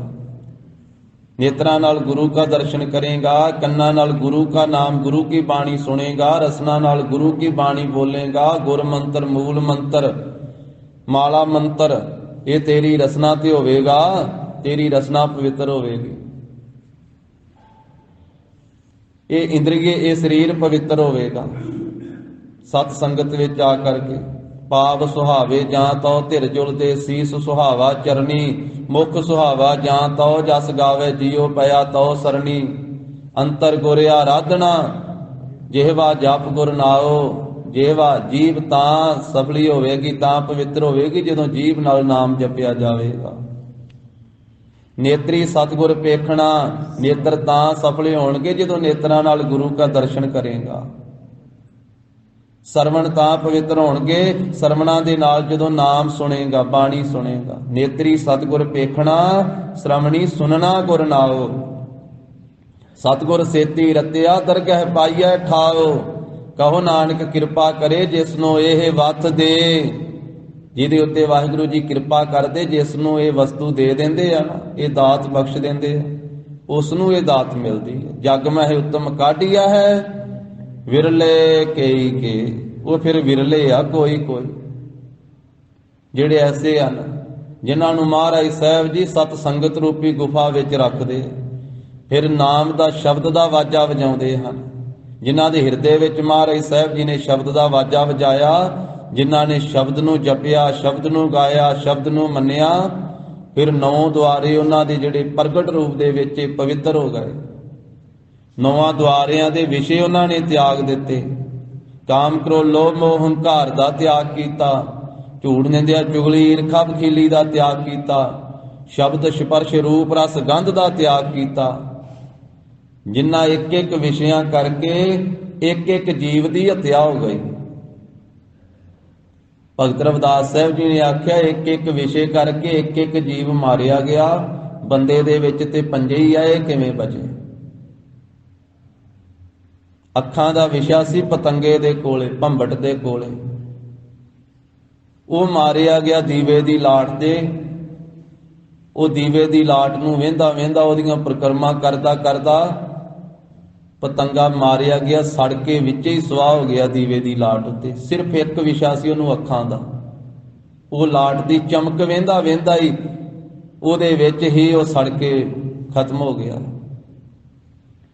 ਹਾਥੀ ਦੇ ਅੰਦਰ ਕਾਮ ਦਾ ਵਿਸ਼ਾ ਸੀ, ਤੇ ਜਿਸ ਵੇਲੇ ਹਾਥੀ ਫੜਨ ਵਾਲੇ ਹਾਥੀ ਨੂੰ ਜੰਗਲ 'ਚ ਫੜਦੇ ਆ ਨਾ, ਧੰਨ ਗੁਰੂ ਗ੍ਰੰਥ ਸਾਹਿਬ ਮਹਾਰਾਜ ਜੀ ਨੇ ਆਖਿਆ, ਉਹ ਇੱਕ ਟੋਆ ਪੁੱਟ ਲੈਂਦੇ, ਟੋਆ ਡੂੰਘਾ ਟੋਆ ਪੁੱਟ ਕੇ ਉੱਤੇ ਕੱਖ ਕਾਨੇ ਪਾ ਦਿੰਦੇ, ਪਤਲੇ ਜੇ ਫੱਟੇ ਪਾ ਦਿੰਦੇ ਉੱਤੇ। ਇੱਕ ਕਾਲਬੂਤ ਕੀ ਹਸਤਨੀ, ਉਹ ਕਲਬੂਤ ਜਿਹਾ ਬਣਾ ਦਿੰਦੇ ਆ, ਹਾਥੀ ਹਥਨੀ ਦਾ, ਕਾਗਜ਼ ਦੀ ਹਥਨੀ ਬਣਾ ਦਿੰਦੇ ਆ, ਨਕਲੀ ਹਥਨੀ। ਕਾਮ ਦਾ ਮਾਰਿਆ ਹੋਇਆ ਹਾਥੀ ਉਧਰ ਨੂੰ ਭੱਜਾ ਆਉਂਦਾ ਹੈ ਤੇ ਉਹ ਟੋਏ ਵਿੱਚ ਡਿੱਗ ਪੈਂਦਾ। ਜਦੋਂ ਟੋਏ ਵਿੱਚ ਡਿੱਗ ਪੈਂਦਾ ਹੈ ਤੇ ਫਿਰ ਉਹਨੂੰ ਫੜਨ ਵਾਲੇ ਆਪਣੀ ਬੋਲੀ ਸਿਖਾਉਂਦੇ ਉਸ ਨੂੰ। ਟੋਏ ਦੇ ਵਿੱਚ ਹੀ ਉਹਨੂੰ ਭੁੱਖਾ ਧਿਆਇਆ ਰੱਖ ਕੇ, ਉਹਨੂੰ ਕੁੱਟ-ਕੁੱਟ ਕੇ ਉਸ ਨੂੰ ਆਪਣੀ ਬੋਲੀ ਸਿਖਾਉਂਦੇ ਆ। ਉਹਦੇ ਫਿਰ ਉੱਤੇ ਚੜ੍ਹ ਕਰਕੇ ਉਹਦੀ ਗਰਦਨ ਤੇ, ਉਹਦੇ ਸਿਰ ਦੇ ਪਿਛਲੇ ਪਾਸੇ ਲੋਹੇ ਦਾ ਇੱਕ ਤਿੱਖਾ ਜਿਹਾ ਸੂਆ, ਜਿਹਨੂੰ ਅੰਕਸ ਕਹਿੰਦੇ ਆ, ਉਹ ਅੰਕਸ ਮਾਰਦੇ, ਫਿਰ ਉਹਦੀ ਗਰਦਨ ਉੱਤੇ ਮਾਰਦੇ, ਆਪਣੀ ਬੋਲੀ ਸਿਖਾ ਕੇ ਉਹਨੂੰ ਚੰਗੀ ਤਰ੍ਹਾਂ ਪੜ੍ਹਾ ਕੇ। ਉਹ ਕਹਿੰਦੇ ਆ ਬਹਿ ਜਾ, ਤੇ ਉਹ ਫਿਰ ਬੈਠ ਜਾਂਦਾ। ਹਾਥੀ ਨੂੰ ਕਹਿੰਦੇ ਉੱਠ, ਤੇ ਉੱਠ ਪੈਂਦਾ।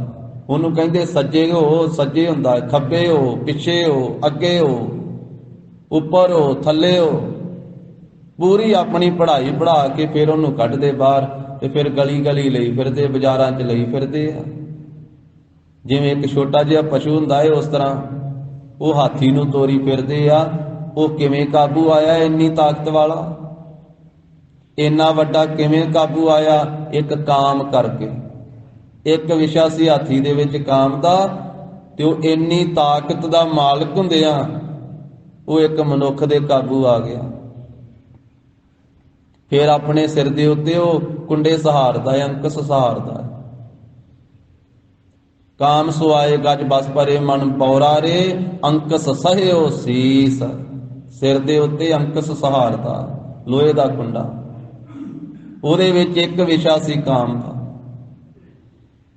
ਪਤੰਗੇ ਵਿੱਚ ਇੱਕ ਵਿਸ਼ਾ ਸੀ ਅੱਖਾਂ ਦੇ ਉਹ ਰੂਪ ਵੇਖਣ ਦਾ। ਅੱਗ ਦੀ ਲਾਟ ਵੇਖਣ ਦਾ ਵਿਸ਼ਾ ਸੀ ਸੜ ਮੋਇਆ। ਭੌਰੇ ਦੇ ਅੰਦਰ ਇੱਕੋ ਹੀ ਵਿਸ਼ਾ ਹੈ ਨਾਸਕਾਂ ਦਾ। ਉਹਦੀਆਂ ਨਾਸਕਾਂ ਦਾ ਵਿਸ਼ਾ ਜਿਹੜਾ ਹੈ ਉਸ ਦੀ ਮੌਤ ਦਾ ਕਾਰਨ ਬਣਦਾ। ਫੁੱਲਾਂ ਦੇ ਉੱਤੇ ਜਾ ਕੇ ਬਹਿ ਜਾਂਦਾ ਹੈ ਭੌਰਾ ਤੇ ਸੁਗੰਧੀ ਲੈਂਦਾ। ਸ਼ਾਮ ਦਾ ਵੇਲਾ ਹੈ, ਸੂਰਜ ਅਸਤ ਹੋਣ ਵਾਲਾ। ਸਵੇਰ ਦਾ ਖਿੜਿਆ ਹੋਇਆ ਫੁੱਲ ਸ਼ਾਮ ਨੂੰ ਜਿਸ ਵੇਲੇ ਉਹਨੇ ਬੰਦ ਹੋਣਾ, ਭੌਰਾ ਵਿੱਚ ਹੀ ਬੈਠਾ ਹੋਇਆ। ਫੁੱਲ ਜਿਹੜਾ ਵਾ ਉਹ ਸੰਕੋਚਿਆ ਗਿਆ, ਬੰਦ ਹੋ ਗਿਆ, ਤੇ ਭੌਰਾ ਵਿੱਚ ਹੀ ਬੰਦ ਹੋ ਗਿਆ। ਉਹਦਾ ਸਾਹ ਘੁੱਟਿਆ ਗਿਆ, ਵਿੱਚ ਹੀ ਮਰ ਗਿਆ। ਉਹ ਨਾਸਕਾਂ ਦਾ ਵਿਸ਼ਾ ਕਰਕੇ ਹੀ ਭੌਰਾ ਖਤਮ ਹੋ ਗਿਆ। ਹੁਣ ਸਵੇਰ ਜੇ ਸੂਰਜ ਚੜ੍ਹਨਾ ਸੀ, ਫੁੱਲ ਨੇ ਖਿੜਨਾ ਸੀ, ਭੌਰੇ ਨੇ ਉੱਡਣਾ ਸੀ, ਪਰ ਉੱਡਣ ਦਾ ਉਹਨੂੰ ਮੌਕਾ ਹੀ ਨਹੀਂ ਮਿਲਿਆ। ਸਵੇਰੇ ਦਿਨ ਚੜ੍ਹਨ ਤੋਂ ਪਹਿਲਾਂ ਹੀ ਮਾਲੀ ਨੇ ਫੁੱਲ ਤੋੜ ਲਏ ਤੇ ਫੁੱਲਾਂ ਦੀ ਉਹਨੇ ਮਾਲਾ ਪਰੋ ਲਈ ਸੂਈ ਧਾਗੇ ਦੇ ਨਾਲ, ਤੇ ਭੌਰੇ ਹੋਣੀ ਵਿੱਚ ਹੀ ਪਰੋਤੇ ਗਏ। ਤੇ ਫੁੱਲਾਂ ਦੇ ਵਿੱਚੋਂ ਅਤਰ ਕੱਢਣ ਵਾਲੇ ਨੇ, ਅਤਰ ਫਲੇਲ ਕੱਢਣ ਵਾਲੇ ਨੇ ਉਹਨਾਂ ਨੂੰ ਕੜਾਈ 'ਚ ਪਾ ਕੇ ਹੇਠਾਂ ਅੱਗ ਬਾਲ ਕਰਕੇ ਤੇ ਫੁੱਲਾਂ ਨੂੰ ਕਾੜ ਦਿੱਤਾ। ਫੁੱਲਾਂ ਦੀ ਸੁਗੰਧੀ ਨਿਚੋੜ ਲਈ ਤੇ ਭੌਰਾ ਵਿੱਚ ਹੀ ਤਲਿਆ ਗਿਆ, ਵਿੱਚ ਹੀ ਨੁੱਚੜ ਗਿਆ। ਇੱਕ ਨੱਕ ਦਾ ਵਿਸ਼ਾ ਸੀ ਉਸ ਭੌਰੇ ਦੇ ਅੰਦਰ।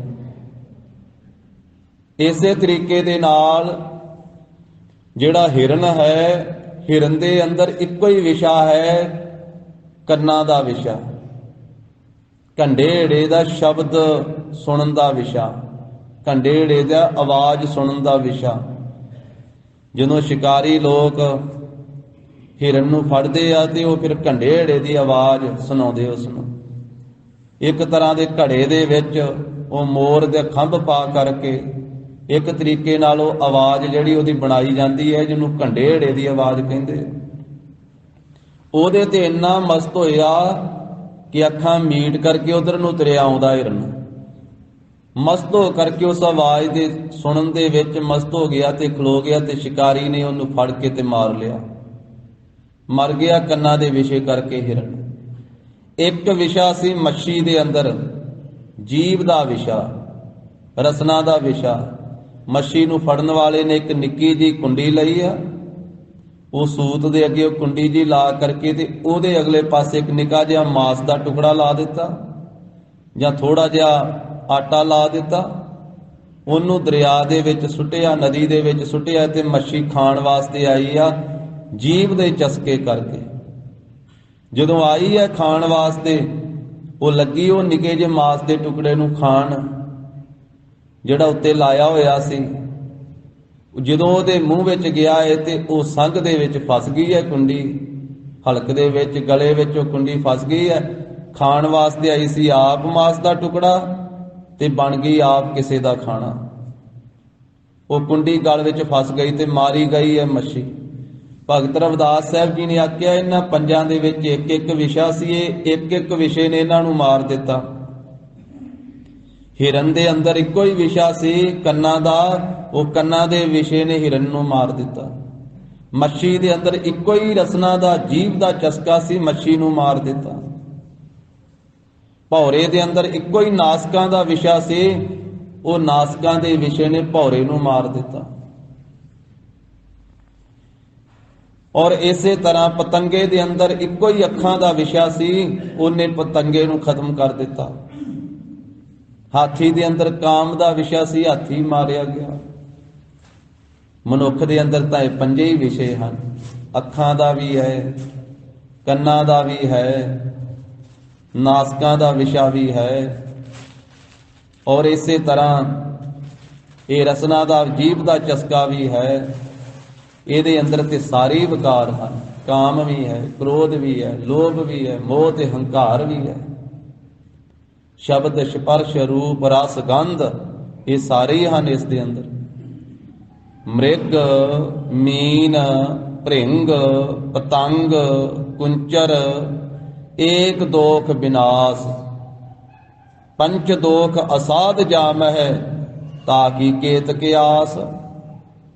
ਇਹ ਨਾ ਸਾਧੇ ਜਾਣ ਵਾਲੇ ਪੰਜੇ ਹੀ ਦੋਸ਼ ਜਿਸ ਦੇ ਵਿੱਚ ਹਨ, ਉਹਦੇ ਬਚਣ ਦੀ ਫਿਰ ਕਿੰਨੀ ਕਾਸ ਹੈ। ਉਹ ਮਨੁੱਖ ਕਿਵੇਂ ਬਚ ਸਕਦਾ ਹੈ। ਪਰ ਭਾਈ ਸਾਹਿਬ, ਭਾਈ ਗੁਰਦਾਸ ਸਾਹਿਬ ਜੀ ਨੇ ਆਖਿਆ, ਹੋਰ ਗੁਰਮੁਖਾਂ ਦਾ ਵੀ ਕਥਨ ਹੈ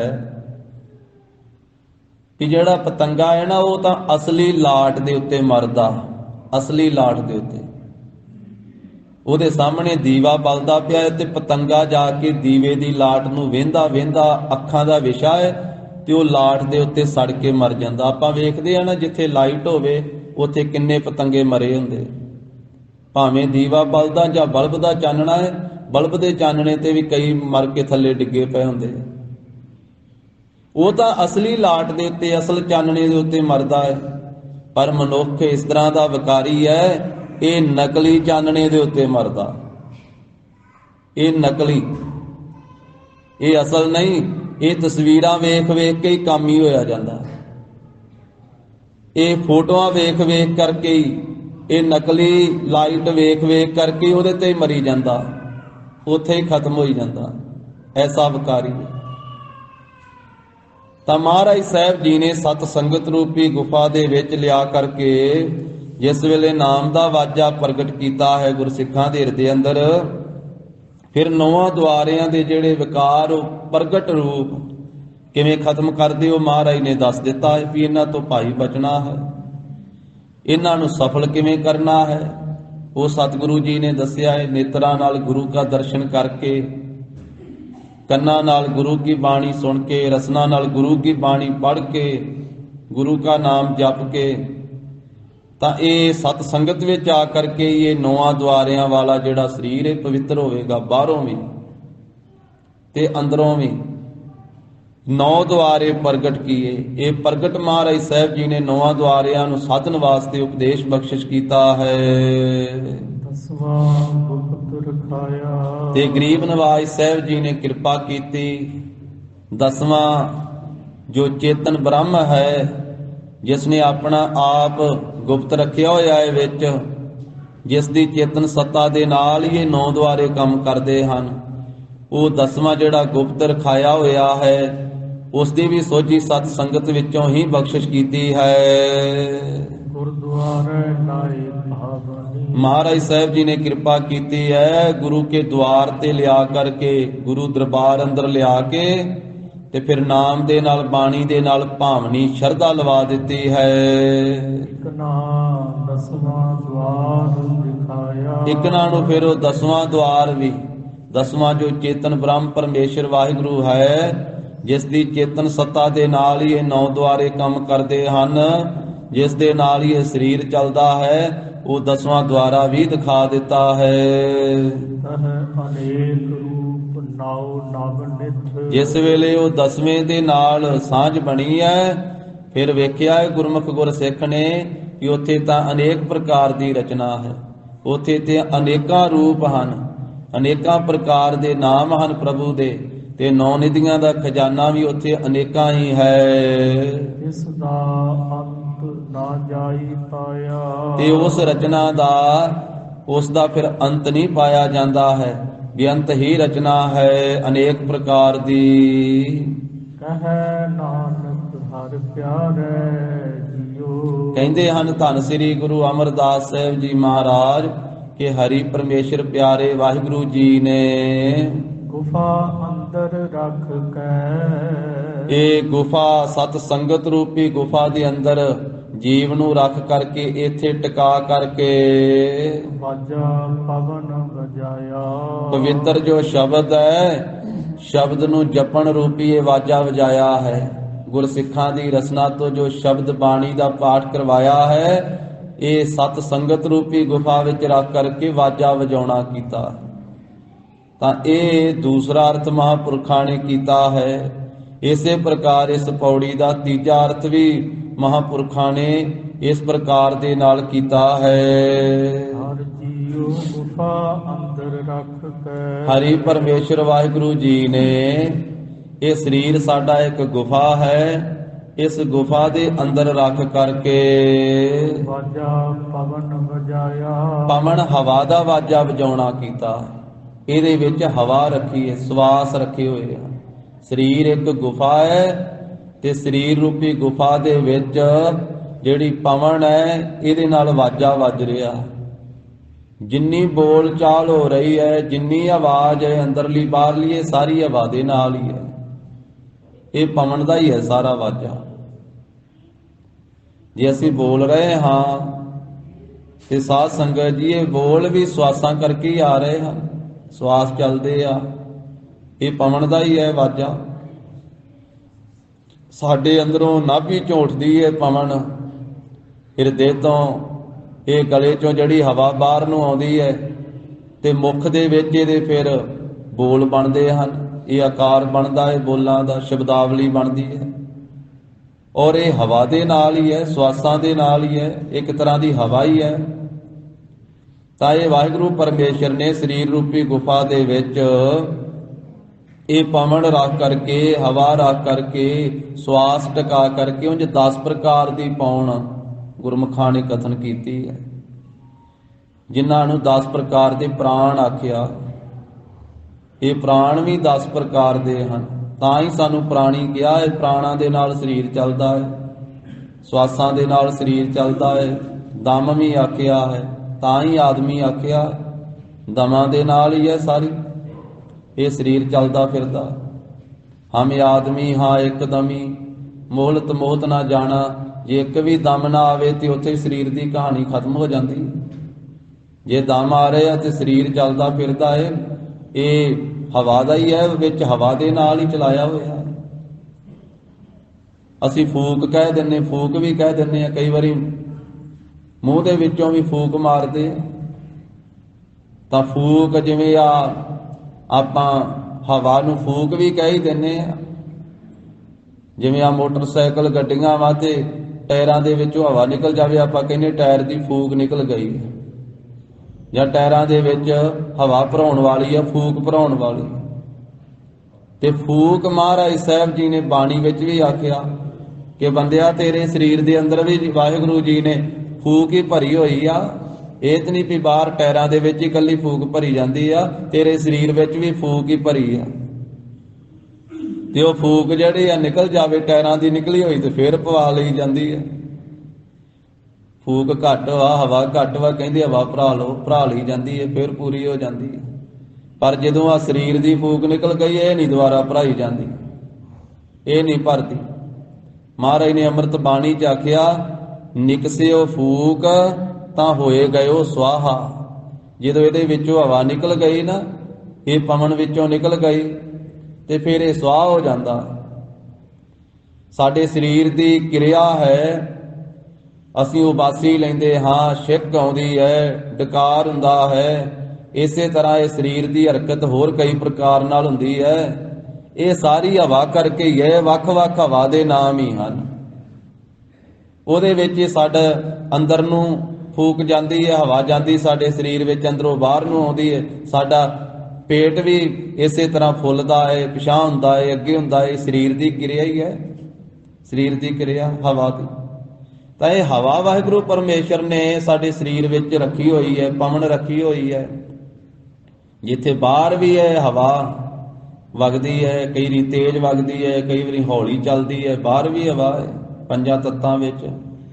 ਉੱਥੇ ਪੰਜਾਂ ਤੱਤਾਂ ਦੇ ਨਾਲ ਜਿੱਥੇ ਸਰੀਰ ਦੀ ਸਿਰਜਣਾ ਕੀਤੀ ਹੈ, ਉੱਥੇ ਇਹਦੇ ਵਿੱਚ ਸਵਾਸ ਰੱਖੇ ਹੋਏ ਆ। ਅੰਦਰ ਨੂੰ ਸਾਡੇ ਜਾਂਦੀ ਹੈ ਹਵਾ, ਸਵਾਸ ਅੰਦਰ ਨੂੰ ਜਾਂਦਾ ਹੈ, ਜਿਹਨੂੰ ਗਰਾਸ ਆਖਿਆ ਹੈ, ਅੰਦਰੋਂ ਬਾਹਰ ਨੂੰ ਆਉਂਦਾ ਹੈ। ਤੋ ਇਸ ਪ੍ਰਕਾਰ ਦੇ ਨਾਲ ਜਿੰਨਾ ਕੁ ਸਾਡਾ ਸਾਹ ਹੁੰਦਾ ਹੈ ਅਸੀਂ ਉਹਨਾਂ ਚਿਰ ਬੋਲਦੇ ਹਾਂ, ਤੇ ਜਿਸ ਵੇਲੇ ਉਹ ਸਾਹ ਜਿਹਾ ਸਾਡਾ ਪੂਰਾ ਹੁੰਦਾ ਹੈ ਤੇ ਫਿਰ ਇੱਕ ਵਾਰੀ ਸਾਹ ਲੈ ਕੇ ਫਿਰ ਦੁਬਾਰਾ ਬੋਲਣਾ ਪੈਂਦਾ ਹੈ। ਤੇਜ਼ ਭੱਜੀਏ ਫਿਰ ਵੀ ਆਪਾਂ ਕਹਿੰਦੇ ਆ ਵੀ ਤੇਜ਼ ਭੱਜ ਕੇ ਆਏ, ਇਸ ਕਰਕੇ ਦਮ ਚੜ ਗਿਆ, ਸਾਹ ਚੜ ਗਿਆ ਹੈ, ਸਾਹ ਫੁੱਲ ਗਿਆ। ਕਿੰਨੀ ਸਾਹ ਦੀ ਕਿਰਿਆ ਸਾਡੇ ਸਰੀਰ ਦੇ ਅੰਦਰ ਹੈ। ਤਾਂ ਮਹਾਰਾਜ ਸਾਹਿਬ ਧੰਨ ਗੁਰੂ ਅਮਰਦਾਸ ਸਾਹਿਬ ਜੀ ਕਹਿੰਦੇ ਹਨ, ਹਰ ਜੀਓ ਪਰਮੇਸ਼ਰ ਵਾਹਿਗੁਰੂ ਜੀ ਨੇ ਗੁਫਾ ਅੰਦਰ ਰੱਖ ਕੇ, ਸਰੀਰ ਇੱਕ ਗੁਫਾ ਹੈ ਤੇ ਇਸ ਗੁਫਾ ਦੇ ਅੰਦਰ ਰੱਖ ਕਰਕੇ ਹਵਾ ਨੂੰ ਵਾਜਾ ਪਵਨ ਵਜਾਇਆ। ਉਹ ਪਵਨ ਦੇ ਦੁਆਰਾ ਹੀ ਇਹ ਵਾਜਾ ਵਜਾਉਣਾ ਕੀਤਾ ਹੈ, ਹਵਾ ਦਾ ਹੀ ਵਾਜਾ ਵਜਾਇਆ,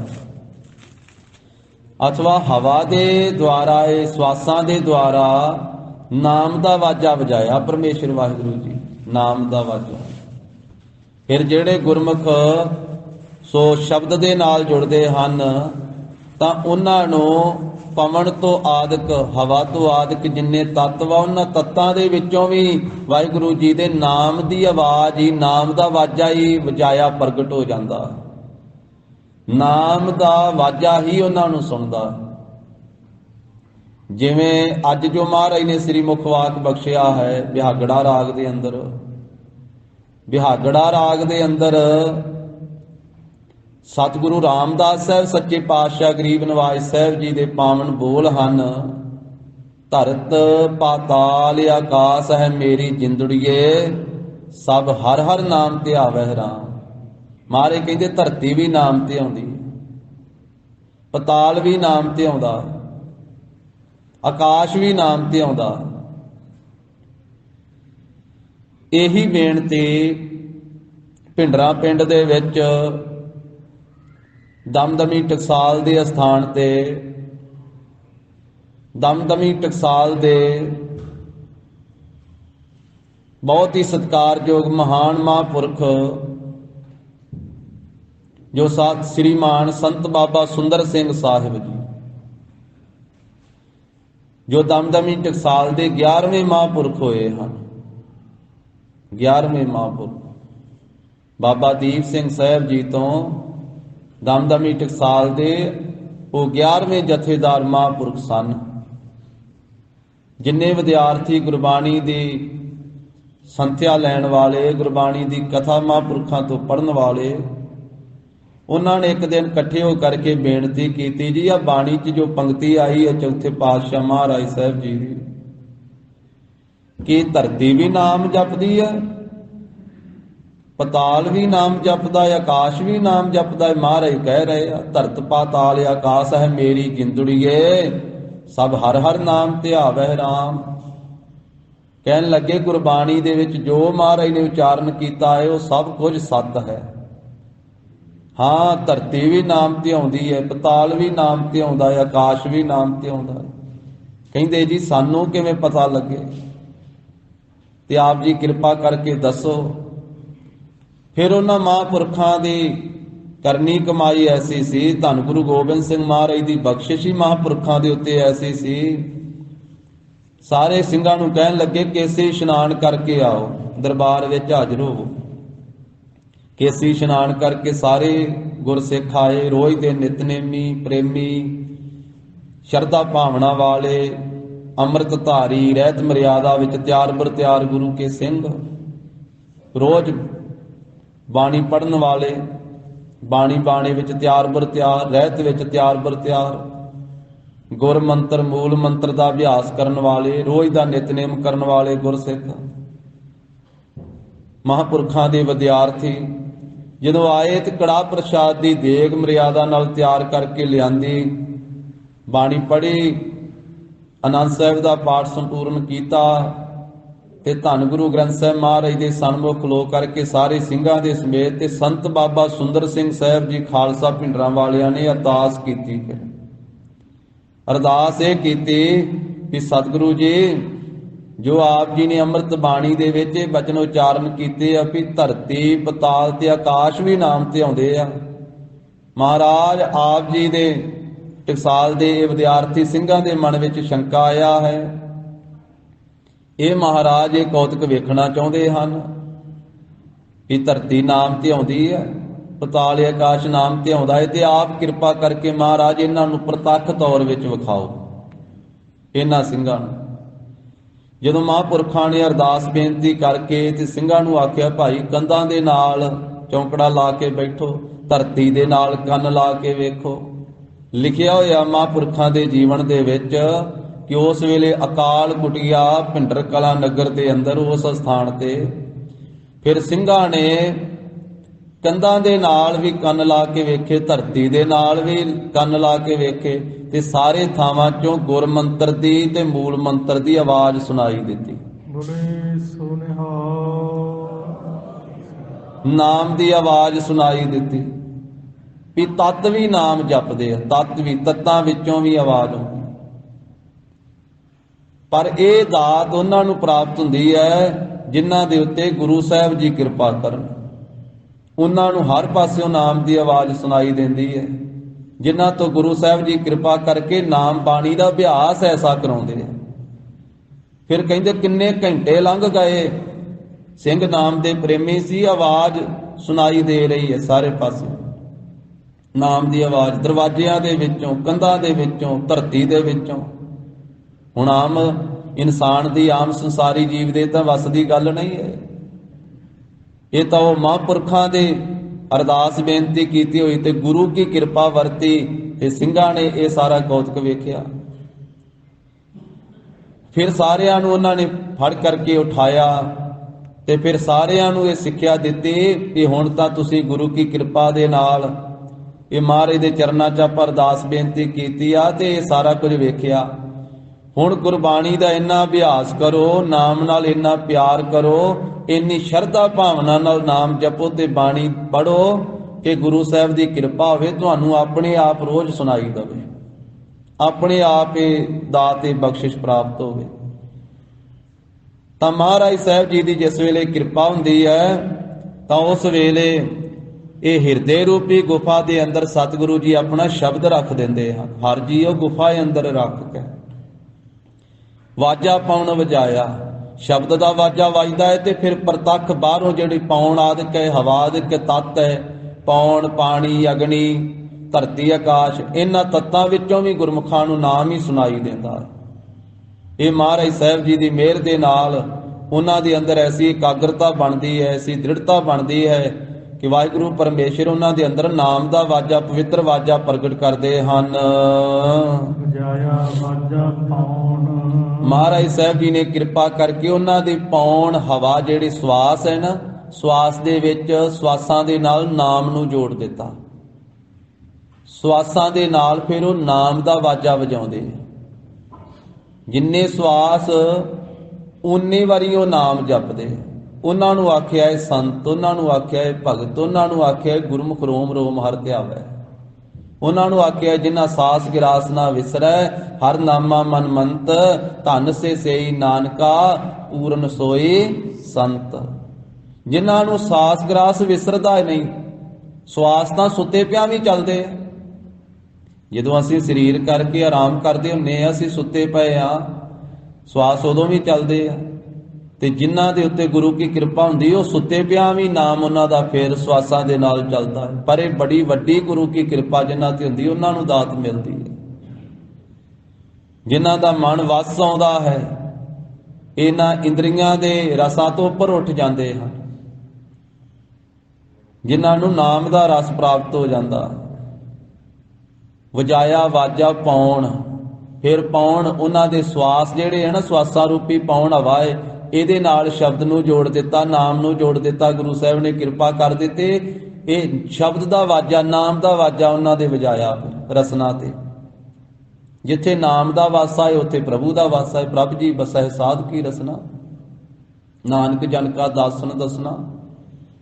ਉਹਨਾਂ ਨੂੰ ਗੁਰ ਸਿੱਖ ਆਖਿਆ ਹੈ, ਜੋ ਸਾਸ ਗਿਰਾਸ ਧਿਆਏ ਮੇਰਾ ਹਰ ਹਰ, ਸੋ ਗੁਰ ਸਿੱਖ ਗੁਰੂ ਮਨ ਭਾਵੈ। ਉਹ ਗੁਰੂ ਕਾ ਸਿੱਖ ਹੈ, ਗੁਰੂ ਦੇ ਮਨ ਨੂੰ ਭਾਉਂਦਾ ਹੈ। ਵਾਹਿਗੁਰੂ ਪਰਮੇਸ਼ਰ ਜੀ ਨੇ ਸਵਾਸਾਂ ਦੇ ਇਹ ਹਵਾ ਦੇ ਉੱਤੇ ਸ਼ਬਦ ਨੂੰ ਰੱਖ ਕਰਕੇ ਸ਼ਬਦ ਦਾ ਵਾਜਾ ਵਜਾਉਣਾ ਕੀਤਾ, ਸ਼ਬਦ ਨੂੰ ਪ੍ਰਗਟ ਕੀਤਾ ਹੈ। ਨੌ ਦੁਆਰੇ ਪ੍ਰਗਟ ਕੀਏ ਨੌ ਜਿਹੜੇ ਦੁਆਰੇ ਹਨ, ਇਹ ਨੌ ਗੋਲਕਾਂ, ਅੱਖਾਂ, ਕੰਨ, ਨਾਸਕਾਂ, ਮੂੰਹ ਆਦਿਕ, ਇਹਨਾਂ ਨੂੰ ਪ੍ਰਗਟ ਹੀ ਇਹਨਾਂ ਨੂੰ ਸਾਧ ਸੰਗਤ ਜੀ ਪਵਿੱਤਰ ਕਰ ਦਿੱਤਾ, ਪਵਿੱਤਰ ਕਰ ਦਿੱਤਾ ਹੈ। ਨੌਵਾਂ ਦੁਆਰਿਆਂ ਨੂੰ ਵੀ ਕਾਬੂ ਕਰ ਦਿੱਤਾ ਹੈ। ਨੌਵਾਂ ਦੁਆਰਿਆਂ ਦੇ ਰਾਹੀਂ ਜਿਹੜਾ 10ਵਾਂ ਮਨ ਨਿਕਲ ਕੇ ਬਾਹਰ ਨੂੰ ਜਾਂਦਾ ਸੀ ਨਾ, ਉਹਨੂੰ ਪ੍ਰਗਟ ਪ੍ਰਤੱਖ ਤੌਰ ਤੇ ਹੀ ਕਾਬੂ ਕਰ ਦਿੱਤਾ ਉਹਨਾਂ ਗੁਰਮੁਖਾਂ ਦੇ। ਨੌ ਜਿਹੜੇ ਦੁਆਰਿਆਂ ਦੇ ਰਾਹੀਂ, ਕਿਉਂਕਿ ਮਨ ਇਹਨਾਂ ਰਾਹੀਂ ਬਾਹਰ ਨੂੰ ਭੱਜਦਾ ਹੈ, ਕਦੀ ਅੱਖਾਂ ਰਾਹੀਂ ਬਾਹਰ ਨੂੰ ਭੱਜ ਜਾਂਦਾ ਹੈ, ਕਦੀ ਕੰਨਾਂ ਰਾਹੀਂ ਬਾਹਰ ਨੂੰ ਭੱਜ ਜਾਂਦਾ। ਜਿੱਧਰ ਖੜਕਾ ਹੋਵੇ ਉਧਰਲੇ ਪਾਸੇ ਬੰਦੇ ਦੀ ਨਿਗਾਹ ਚਲੇ ਜਾਂਦੀ ਹੈ, ਉਧਰਲੇ ਪਾਸੇ ਕੰਨਾਂ ਦੀ ਸਰੋਤ ਚਲੇ ਜਾਂਦੀ ਹੈ। ਜਿੱਧਰ ਖੜਕਾ ਹੁੰਦਾ ਵੀ ਇੱਧਰ ਕੀ ਹੋਇਆ, ਮਨ ਭੱਜ ਗਿਆ ਉਸੇ ਵੇਲੇ ਉਧਰਲੇ ਪਾਸੇ।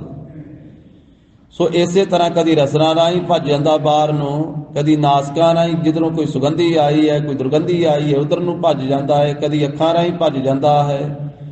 ਤਾਂ ਇਹ ਨੌਵਾਂ ਦੁਆਰਿਆਂ ਨੂੰ ਹੀ ਪ੍ਰਗਟ ਤੌਰ ਤੇ ਉਹਨਾਂ ਗੁਰਮੁਖਾਂ ਦੇ ਕਾਬੂ ਕਰ ਦਿੱਤਾ ਹੈ, ਨੌਵਾਂ ਦੁਆਰਿਆਂ ਨੂੰ ਪਵਿੱਤਰ ਕਰ ਦਿੱਤਾ ਹੈ। ਤੇ ਨੌਵਾਂ ਦੁਆਰਿਆਂ ਦੇ ਰਾਹੀਂ ਜੋ ਨਿਕਲ ਕੇ ਮਨ ਬਾਹਰ ਜਾਂਦਾ ਸੀ, ਉਸ ਮਨ ਨੂੰ ਵੀ ਉਹਨਾਂ ਦੇ ਕਾਬੂ ਕਰ ਦਿੱਤਾ ਹੈ, ਜਿਨ੍ਹਾਂ ਤੇ ਪੂਰੀ ਆਪਣੀ ਕਿਰਪਾ ਕੀਤੀ ਹੈ। ਮਨ ਵਾਸੇ ਆਵੇ ਨਾਨਕਾ, ਜੇ ਪੂਰਨ ਕਿਰਪਾ ਹੋਏ। ਜੇ ਪੂਰੀ ਕਿਰਪਾ ਜਦੋਂ ਹੋਵੇ, ਭਗਤ ਕਬੀਰ ਸਾਹਿਬ ਜੀ ਤੇ ਕਿਰਪਾ ਹੋਈ ਸਾਧ ਸੰਗਤ। ਭਗਤ ਜੀ ਕਹਿਣ ਲੱਗੇ, ਮੈਨੂੰ ਸਮਝ ਪੈ ਗਈ ਕਿ ਇਹ ਮਨ ਕਿੱਧਰ ਦੀ ਬਾਹਰ ਨੂੰ ਜਾਂਦਾ, ਇਸ ਕਰਕੇ ਹੁਣ ਮੈਂ ਦਰਵਾਜ਼ੇ ਹੀ ਬੰਦ ਕਰ ਦਿੱਤੇ। ਦਰਵਾਜ਼ੇ ਹੀ ਬੰਦ ਕਰ ਦਿੱਤੇ, ਕਿੱਧਰ ਦੀ ਜਾਵੇਗਾ ਬਾਹਰ। ਮੂੰਦ ਲਈਏ ਦਰਵਾਜ਼ੇ, ਕਹਿੰਦੇ ਦਰਵਾਜ਼ੇ ਹੀ ਮੂੰਦ ਲਈਏ ਆ, ਬੰਦ ਕਰ ਦਿੱਤੇ ਦਰਵਾਜ਼ੇ। ਜਿਨ੍ਹਾਂ ਦਰਵਾਜ਼ਿਆਂ ਰਾਹੀਂ ਇਹ ਜਾਂਦਾ ਸੀ, ਇਕਾਗਰਤਾ ਹੀ ਐਸੀ ਆ ਗਈ ਹੈ, ਹੁਣ ਨਹੀਂ ਇਹ ਮਨ ਭੱਜਦਾ, ਕਿਉਂਕਿ ਇਹਦੇ ਰਾਹ ਹੀ ਬੰਦ ਕਰ ਦਿੱਤੇ। ਇਹਨਾਂ ਰਸਾਂ ਤੋਂ ਉੱਪਰ ਹੀ ਹੋ ਗਏ ਉਹ ਗੁਰਮੁਖ ਪਿਆਰੇ। ਹੁਣ ਨਾ ਅੱਖਾਂ ਦਾ ਰਸ, ਨਾ ਕੰਨਾਂ ਦਾ, ਨਾ ਜੀਭ ਦਾ, ਨਾ ਨਾਸਕਾਂ ਦਾ, ਨਾ ਹੋਰ ਇੰਦਰੀਆਂ ਦਾ ਰਸ ਉਹਨਾਂ ਨੂੰ ਰਹਿ ਨਹੀਂ ਗਿਆ। ਇਸ ਕਰਕੇ ਉਹ ਰਸਾਂ ਤੋਂ ਉੱਪਰ ਉੱਠ ਕੇ ਦਰਵਾਜ਼ੇ ਹੀ ਬੰਦ ਕਰ ਦਿੱਤੇ ਮਨ ਦੇ ਭੱਜਣ ਵਾਲੇ। ਫਿਰ ਉਹਨਾਂ ਦੇ ਹਿਰਦੇ ਵਿੱਚ ਬਾਜੀ ਵਾਲੇ ਅਨਹਦ ਬਾਜੇ, ਉਹ ਇੱਕ ਰਸ ਨਾਮ ਦੇ ਵਾਜੇ ਵੱਜਦੇ, ਨਾਮ ਦੀਆਂ ਗੁਜ਼ਾਰਾਂ ਪੈਂਦੀਆਂ। ਭਗਤ ਜੀ ਕਹਿੰਦੇ, ਗੁਰੂ ਸਾਹਿਬ ਜੀ ਨੇ ਇਹ ਕਿਰਪਾ ਕੀਤੀ ਹੈ, ਦੱਸਿਆ ਹੈ, ਗੁਰ ਦਿਖਲਾਈ ਮੋਰੀ, ਜਿਤ ਮਿਰਗ ਪੜਤ ਹੈ ਚੋਰੀ। ਕਹਿੰਦੇ ਜਿੱਥੇ ਵਿਕਾਰਾਂ ਰੂਪੀ ਹਿਰਨ ਆ ਕੇ ਚੋਰੀ ਇਹ ਆ ਕਰਕੇ ਸ਼ੁਭ ਗੁਣਾਂ ਨੂੰ ਖਾ ਜਾਂਦੇ ਸੀ ਨਾ, ਸ਼ੁਭ ਗੁਣਾਂ ਨੂੰ ਚੁਰਾ ਲੈਂਦੇ ਸੀ, ਅੰਦਰਲਾ ਧਨ, ਅੰਦਰ ਦੀ ਪੂੰਜੀ ਜਿਹੜੀ ਉਹ ਲੁੱਟ ਕੇ ਲੈ ਜਾਂਦੇ ਸੀ ਇਹ ਵਿਕਾਰਾਂ ਰੂਪੀ ਪਸ਼ੂ। ਉਹ ਰਸਤਾ, ਉਹ ਮੋਰੀ ਗੁਰੂ ਸਾਹਿਬ ਨੇ ਦੱਸ ਦਿੱਤੀ, ਵਿਖਾ ਦਿੱਤੀ, ਉਹ ਸਮਝ ਸਤਿਗੁਰਾਂ ਨੇ ਦੇ ਦਿੱਤੀ। ਇਸ ਕਰਕੇ ਨੌ ਦੁਆਰੇ ਜਿਹੜੇ ਹਨ ਇਹ ਪ੍ਰਗਟ ਤੌਰ ਤੇ ਉਹਨਾਂ ਗੁਰਮੁਖਾਂ ਦੇ ਵਸ ਵਿੱਚ ਕਰ ਦਿੱਤੇ, ਕਿਉਂਕਿ ਨੌਵਾਂ ਹੀ ਦੁਆਰਿਆਂ ਦੇ ਰਾਹੀਂ ਜਿੱਥੇ ਸਥੂਲ ਰੂਪ ਵਿੱਚ ਵੀ ਮੈਲ ਨਿਕਲਦੀ ਹੈ, ਉੱਥੇ ਸੂਖਮ ਰੂਪ ਦੇ ਵਿੱਚ ਵੀ ਇਹ ਮੈਲੇ ਹੁੰਦੇ ਹਨ। ਸਥੂਲ ਰੂਪ ਦੇ ਵਿੱਚ ਮੈਲ ਨਿਕਲਦੀ ਨੌਵਾਂ ਦੇ ਰਾਹੀਂ। ਮਹਾਰਾਜ ਨੇ ਬਾਣੀ ਚ ਆਖਿਆ, ਨਵੇਂ ਛਿਦਰ ਸਰਵਹਿ ਅਪਵਿੱਤਰਾ। ਨੌਵਾਂ ਛੇਕਾਂ ਦੇ ਰਾਹੀਂ ਮੈਲ ਸਿਮਦੀ ਰਹਿੰਦੀ ਹੈ। ਅੱਖਾਂ ਰਾਹੀਂ ਮੈਲ ਨਿਕਲਦੀ ਹੈ, ਰਾਤ ਨੂੰ ਨਹਾ ਧੋ ਕੇ ਵੀ ਕੋਈ ਸੌਵੇਂ ਤੇ ਦਿਨੇ ਅੱਖਾਂ ਮੈਲੀਆਂ ਹੁੰਦੀਆਂ, ਅੱਖਾਂ ਚੋਂ ਗਿੱਡ ਨਿਕਲਦੀ ਹੈ। ਕੰਨਾਂ ਰਾਹੀਂ ਮੈਲ ਨਿਕਲਦੀ ਹੈ, ਮੁੱਖ ਰਾਹੀਂ ਬਲਗਮ ਨਿਕਲਦੀ ਹੈ, ਨਾਸਕਾਂ ਰਾਹੀਂ ਮੈਲ ਨਿਕਲਦੀ ਹੈ। ਇਸੇ ਤਰ੍ਹਾਂ ਮਲ ਪਿਸ਼ਾਬ ਆਦਿਕ ਮੈਲ ਇਸ ਦੁਆਰਿਆਂ ਰਾਹੀਂ ਨਿਕਲਦੀ ਹੈ। ਤੇ ਸਤਿਗੁਰਾਂ ਨੇ ਆਖਿਆ, ਨਾਮ ਜਪ ਕਰਕੇ ਹੀ ਇਹ ਨੌਵੇਂ ਜਿਹੜੇ ਆ ਪਵਿੱਤਰ ਹੋਣੇ। ਇਹ ਪ੍ਰਗਟ ਰੂਪ ਦੇ ਵਿੱਚ ਨਵੇਂ ਛਿਦਰ ਸਰਵਹਿ ਅਪਵਿੱਤਰਾ, ਬੋਲ ਹਰ ਨਾਮ ਪਵਿੱਤਰ ਸਭ ਕੀਤਾ। ਵਾਹਿਗੁਰੂ ਦੇ ਨਾਮ ਨੂੰ ਬੋਲ ਕਰਕੇ ਇਹ ਸਥੂਲ ਮੈਲ ਤੋਂ ਵੀ ਇਹ ਪਵਿੱਤਰ ਹੋਣੇ ਆ। ਇਸ਼ਨਾਨ ਕਰਕੇ ਜਦੋਂ ਨਾਮ ਜਪਣਾ, ਕਰ ਇਸ਼ਨਾਨ ਕੀਤਾ ਤੇ ਸਥੂਲ ਮੈਲ ਧੋਤੀ ਗਈ। ਵੇ ਮੋਟੀ ਜੀ ਮੈਲ ਜਿਹੜੀ ਸਰੀਰ ਨੂੰ ਲੱਗਦੀ ਹੈ ਉਹ ਧੋਤੀ ਗਈ। ਜਦੋਂ ਨਾਮ ਜਪਿਆ, ਨਾਮ ਨਾਲ ਸੁਰਤੀ ਜੁੜੇ, ਫਿਰ ਜਿਹੜੀ ਬਰੀਕ ਮੈਲ ਲੱਗਦੀ ਹੈ, ਵਿਕਾਰਾਂ ਦੀ ਮੈਲ, ਸੂਖਮ ਬਰੀਕ, ਉਹ ਮੈਲ ਵੀ ਲੱਥ ਗਈ। ਫਿਰ ਇੰਦਰੀਏ ਵੀ ਪਵਿੱਤਰ ਹੋ ਗਏ। ਬੋਲ ਹਰ ਨਾਮ ਪਵਿੱਤਰ ਸਭ ਕੀਤਾ। ਤੋ ਗਰੀਬ ਨਵਾਜ ਸਾਹਿਬ ਨੇ ਸ਼ਬਦ ਦੀ ਦਾਤ ਹੀ ਬਖਸ਼ੀ ਹੈ, ਨਾਮ ਦੀ ਦਾਤ ਹੀ ਬਖਸ਼ੀ ਹੈ। ਮਹਾਰਾਜ ਕਹਿੰਦੇ ਇਹ ਨੌ ਦੁਆਰੇ ਜਿਹੜੇ ਪ੍ਰਗਟ ਸੀ ਨਾ, ਪ੍ਰਤੱਖ ਪੈਦਾ ਕੀਤੇ ਸਰੀਰ ਦੇ ਬਾਰ-ਬਾਰ ਦਿਸਣ ਵਾਲੇ, ਇਹਨਾਂ ਨੌਵਾਂ ਦੁਆਰਿਆਂ ਦਾ ਪ੍ਰਗਟ ਰੂਪ ਵਿੱਚ ਹੀ ਗਿਆਨ ਗੁਰੂ ਸਾਹਿਬ ਜੀ ਨੇ ਬਖਸ਼ ਦਿੱਤਾ। ਕਿ ਇਹਨਾਂ ਨੂੰ ਭਾਈ ਇਸ ਤਰੀਕੇ ਦੇ ਨਾਲ ਪਵਿੱਤਰ ਕਰਨਾ ਹੈ। ਦਸਵਾਂ ਗੁਪਤ ਰਖਾਇਆ। ਤੇ ਦਸਵਾਂ ਜਿਹੜਾ ਹੈ ਉਹ ਗੁਪਤ ਰੱਖਿਆ ਹੋਇਆ ਹੈ, ਅੰਦਰ ਉਹਨੂੰ ਗੁਪਤੀ ਰੱਖਿਆ ਹੋਇਆ ਹੈ। ਦਸਵਾਂ ਜਿਸ ਦਸਵੇਂ ਦੇ ਦੁਆਰਾ ਇਹ ਸਾਰੀ ਸਰੀਰ ਦੀ ਕਿਰਿਆ ਚੱਲਦੀ ਹੈ, ਉਹ ਦਸਵਾਂ ਆ ਪ੍ਰਭੂ ਨੇ ਗੁਪਤ ਰੱਖਿਆ ਹੋਇਆ ਹੈ। ਦਸਵਾਂ ਦੁਆਰਾ ਅੰਦਰ ਗੁਰਦੁਆਰੇ ਲਾਏ ਭਾਵਨੀ। ਪਰ ਉਹ ਦਸਵੇਂ ਦੁਆਰ ਤੇ ਕੌਣ ਪਹੁੰਚਦੇ ਹਨ? ਮਹਾਰਾਜ ਕਹਿੰਦੇ ਗੁਰੂ ਦੇ ਦੁਆਰਾ। ਜਿਹੜੇ ਗੁਰਦੁਆਰਾ ਸਾਹਿਬ ਆਉਂਦੇ ਆ ਤੇ ਗੁਰਦੁਆਰਾ ਸਾਹਿਬ ਆ ਕੇ ਗੁਰੂ ਸਾਹਿਬ ਦੇ ਨਾਲ ਭਾਵਨਾ ਸ਼ਰਧਾ ਲਾਉਂਦੇ ਹਨ। ਇੱਕ ਨਾ ਦਸਵਾਂ ਦੁਆਰ ਦਿਖਾਇਆ। ਜਿਨ੍ਹਾਂ ਦੀ ਭਾਵਨਾ ਗੁਰੂ ਸਾਹਿਬ ਜੀ ਨੇ ਗੁਰਦੁਆਰੇ ਸਾਹਿਬ ਬਣਾ ਦਿੱਤੀ ਗੁਰੂ ਕੇ ਸ਼ਬਦ ਨਾਲ, ਬਾਣੀ ਨਾਲ, ਉਹਨਾਂ ਇੱਕ ਨਾ ਗੁਰਮੁਖਾਂ ਨੂੰ ਉਹ ਦਸਵਾਂ ਦੁਆਰ ਵੀ ਵਿਖਾ ਦਿੱਤਾ। ਉਹਨਾਂ ਨੂੰ ਦਸਵੇਂ ਦੀ ਵੀ ਸੋਝੀ ਪੈ ਗਈ। ਉਂਝ ਹੋਰ ਕਿਸੇ ਤਰੀਕੇ ਨਾਲ ਨਹੀਂ ਉੱਥੇ ਪਹੁੰਚਿਆ ਜਾ ਸਕਦਾ। ਨਾਮ ਨਾਲ ਜੁੜ ਕੇ ਬਾਣੀ ਦਾ ਅਭਿਆਸ ਕਰਕੇ ਉੱਥੇ ਪਹੁੰਚਿਆ ਜਾ ਸਕਦਾ ਹੈ। ਇੱਕ ਜੋਗੀਆਂ ਦੀ ਕਿਰਿਆ ਵੀ ਹੈ। ਉਹ ਪ੍ਰਾਣਾਯਾਮ ਕਰਕੇ, ਸਵਾਸਾਂ ਦੀ ਕਿਰਿਆ ਕਰਕੇ, ਸਵਾਸਾਂ ਨੂੰ ਚੜਾਉਣਾ, ਰੋਕਣਾ, ਉਤਾਰਨਾ, ਨੇਤੀ ਧੋਤੀ ਆਦਿਕ ਕਰਮ ਕਰਨਾ, ਤੇ ਇਸੇ ਤਰ੍ਹਾਂ ਇੜਾ ਪਿੰਗਲਾ ਤੇ ਸੁਖਮਣਾ, ਉਹ ਕਿਰਿਆ ਕਰਕੇ ਵੀ ਦਸਵੇਂ ਦੁਆਰ ਨੂੰ, ਉਹ ਦਸਵੇਂ ਦੁਆਰ ਵਿੱਚ ਪਹੁੰਚਦੇ ਹਨ। ਸਵਾਸਾਂ ਨੂੰ ਦਸਵੇਂ ਦੁਆਰ ਵਿੱਚ ਚੜਾਉਂਦੇ ਹਨ। ਇੱਕ ਉਹ ਕਿਰਿਆ ਉਹ ਜੋਗੀਆਂ ਵਾਲੀ ਕਿਰਿਆ। ਪਰ ਸਤਿਗੁਰੂ ਜੀ ਨੇ ਸਹਿਜ ਜੋਗ ਬਖਸ਼ਿਆ ਕਿ ਨਾਮ ਬਾਣੀ ਦਾ ਅਭਿਆਸ ਕਰਕੇ ਭਾਈ ਤੁਸੀਂ ਪਵਿੱਤਰ ਹੋ ਸਕਦੇ ਹੋ। ਤੇ ਜੋਗੀਆਂ ਵਾਲੀ ਕੋਈ ਕਿਰਿਆ ਕਰਕੇ ਰਿੱਧੀਆਂ ਸਿੱਧੀਆਂ ਨੂੰ ਵੀ ਭਾਵੇਂ ਪ੍ਰਾਪਤ ਕਰ ਲੈਂਦਾ ਹੈ, ਤਪੱਸਿਆ ਕਰਕੇ। ਦਸਵੇਂ ਦੁਆਰ ਵਿੱਚ ਸਵਾਸ ਵੀ ਭਾਵੇਂ ਚੜਾ ਲੈਂਦਾ ਹੈ, ਦਸਵੇਂ ਦੁਆਰ ਦੀ ਸੋਝੀ ਵੀ ਆ ਜਾਂਦੀ ਹੈ, ਰਿੱਧੀਆਂ ਸਿੱਧੀਆਂ ਵੀ ਆ ਗਈਆਂ, ਇੱਥੋਂ ਤੀਕ ਪਹੁੰਚ ਵੀ ਆਉ ਗਈ।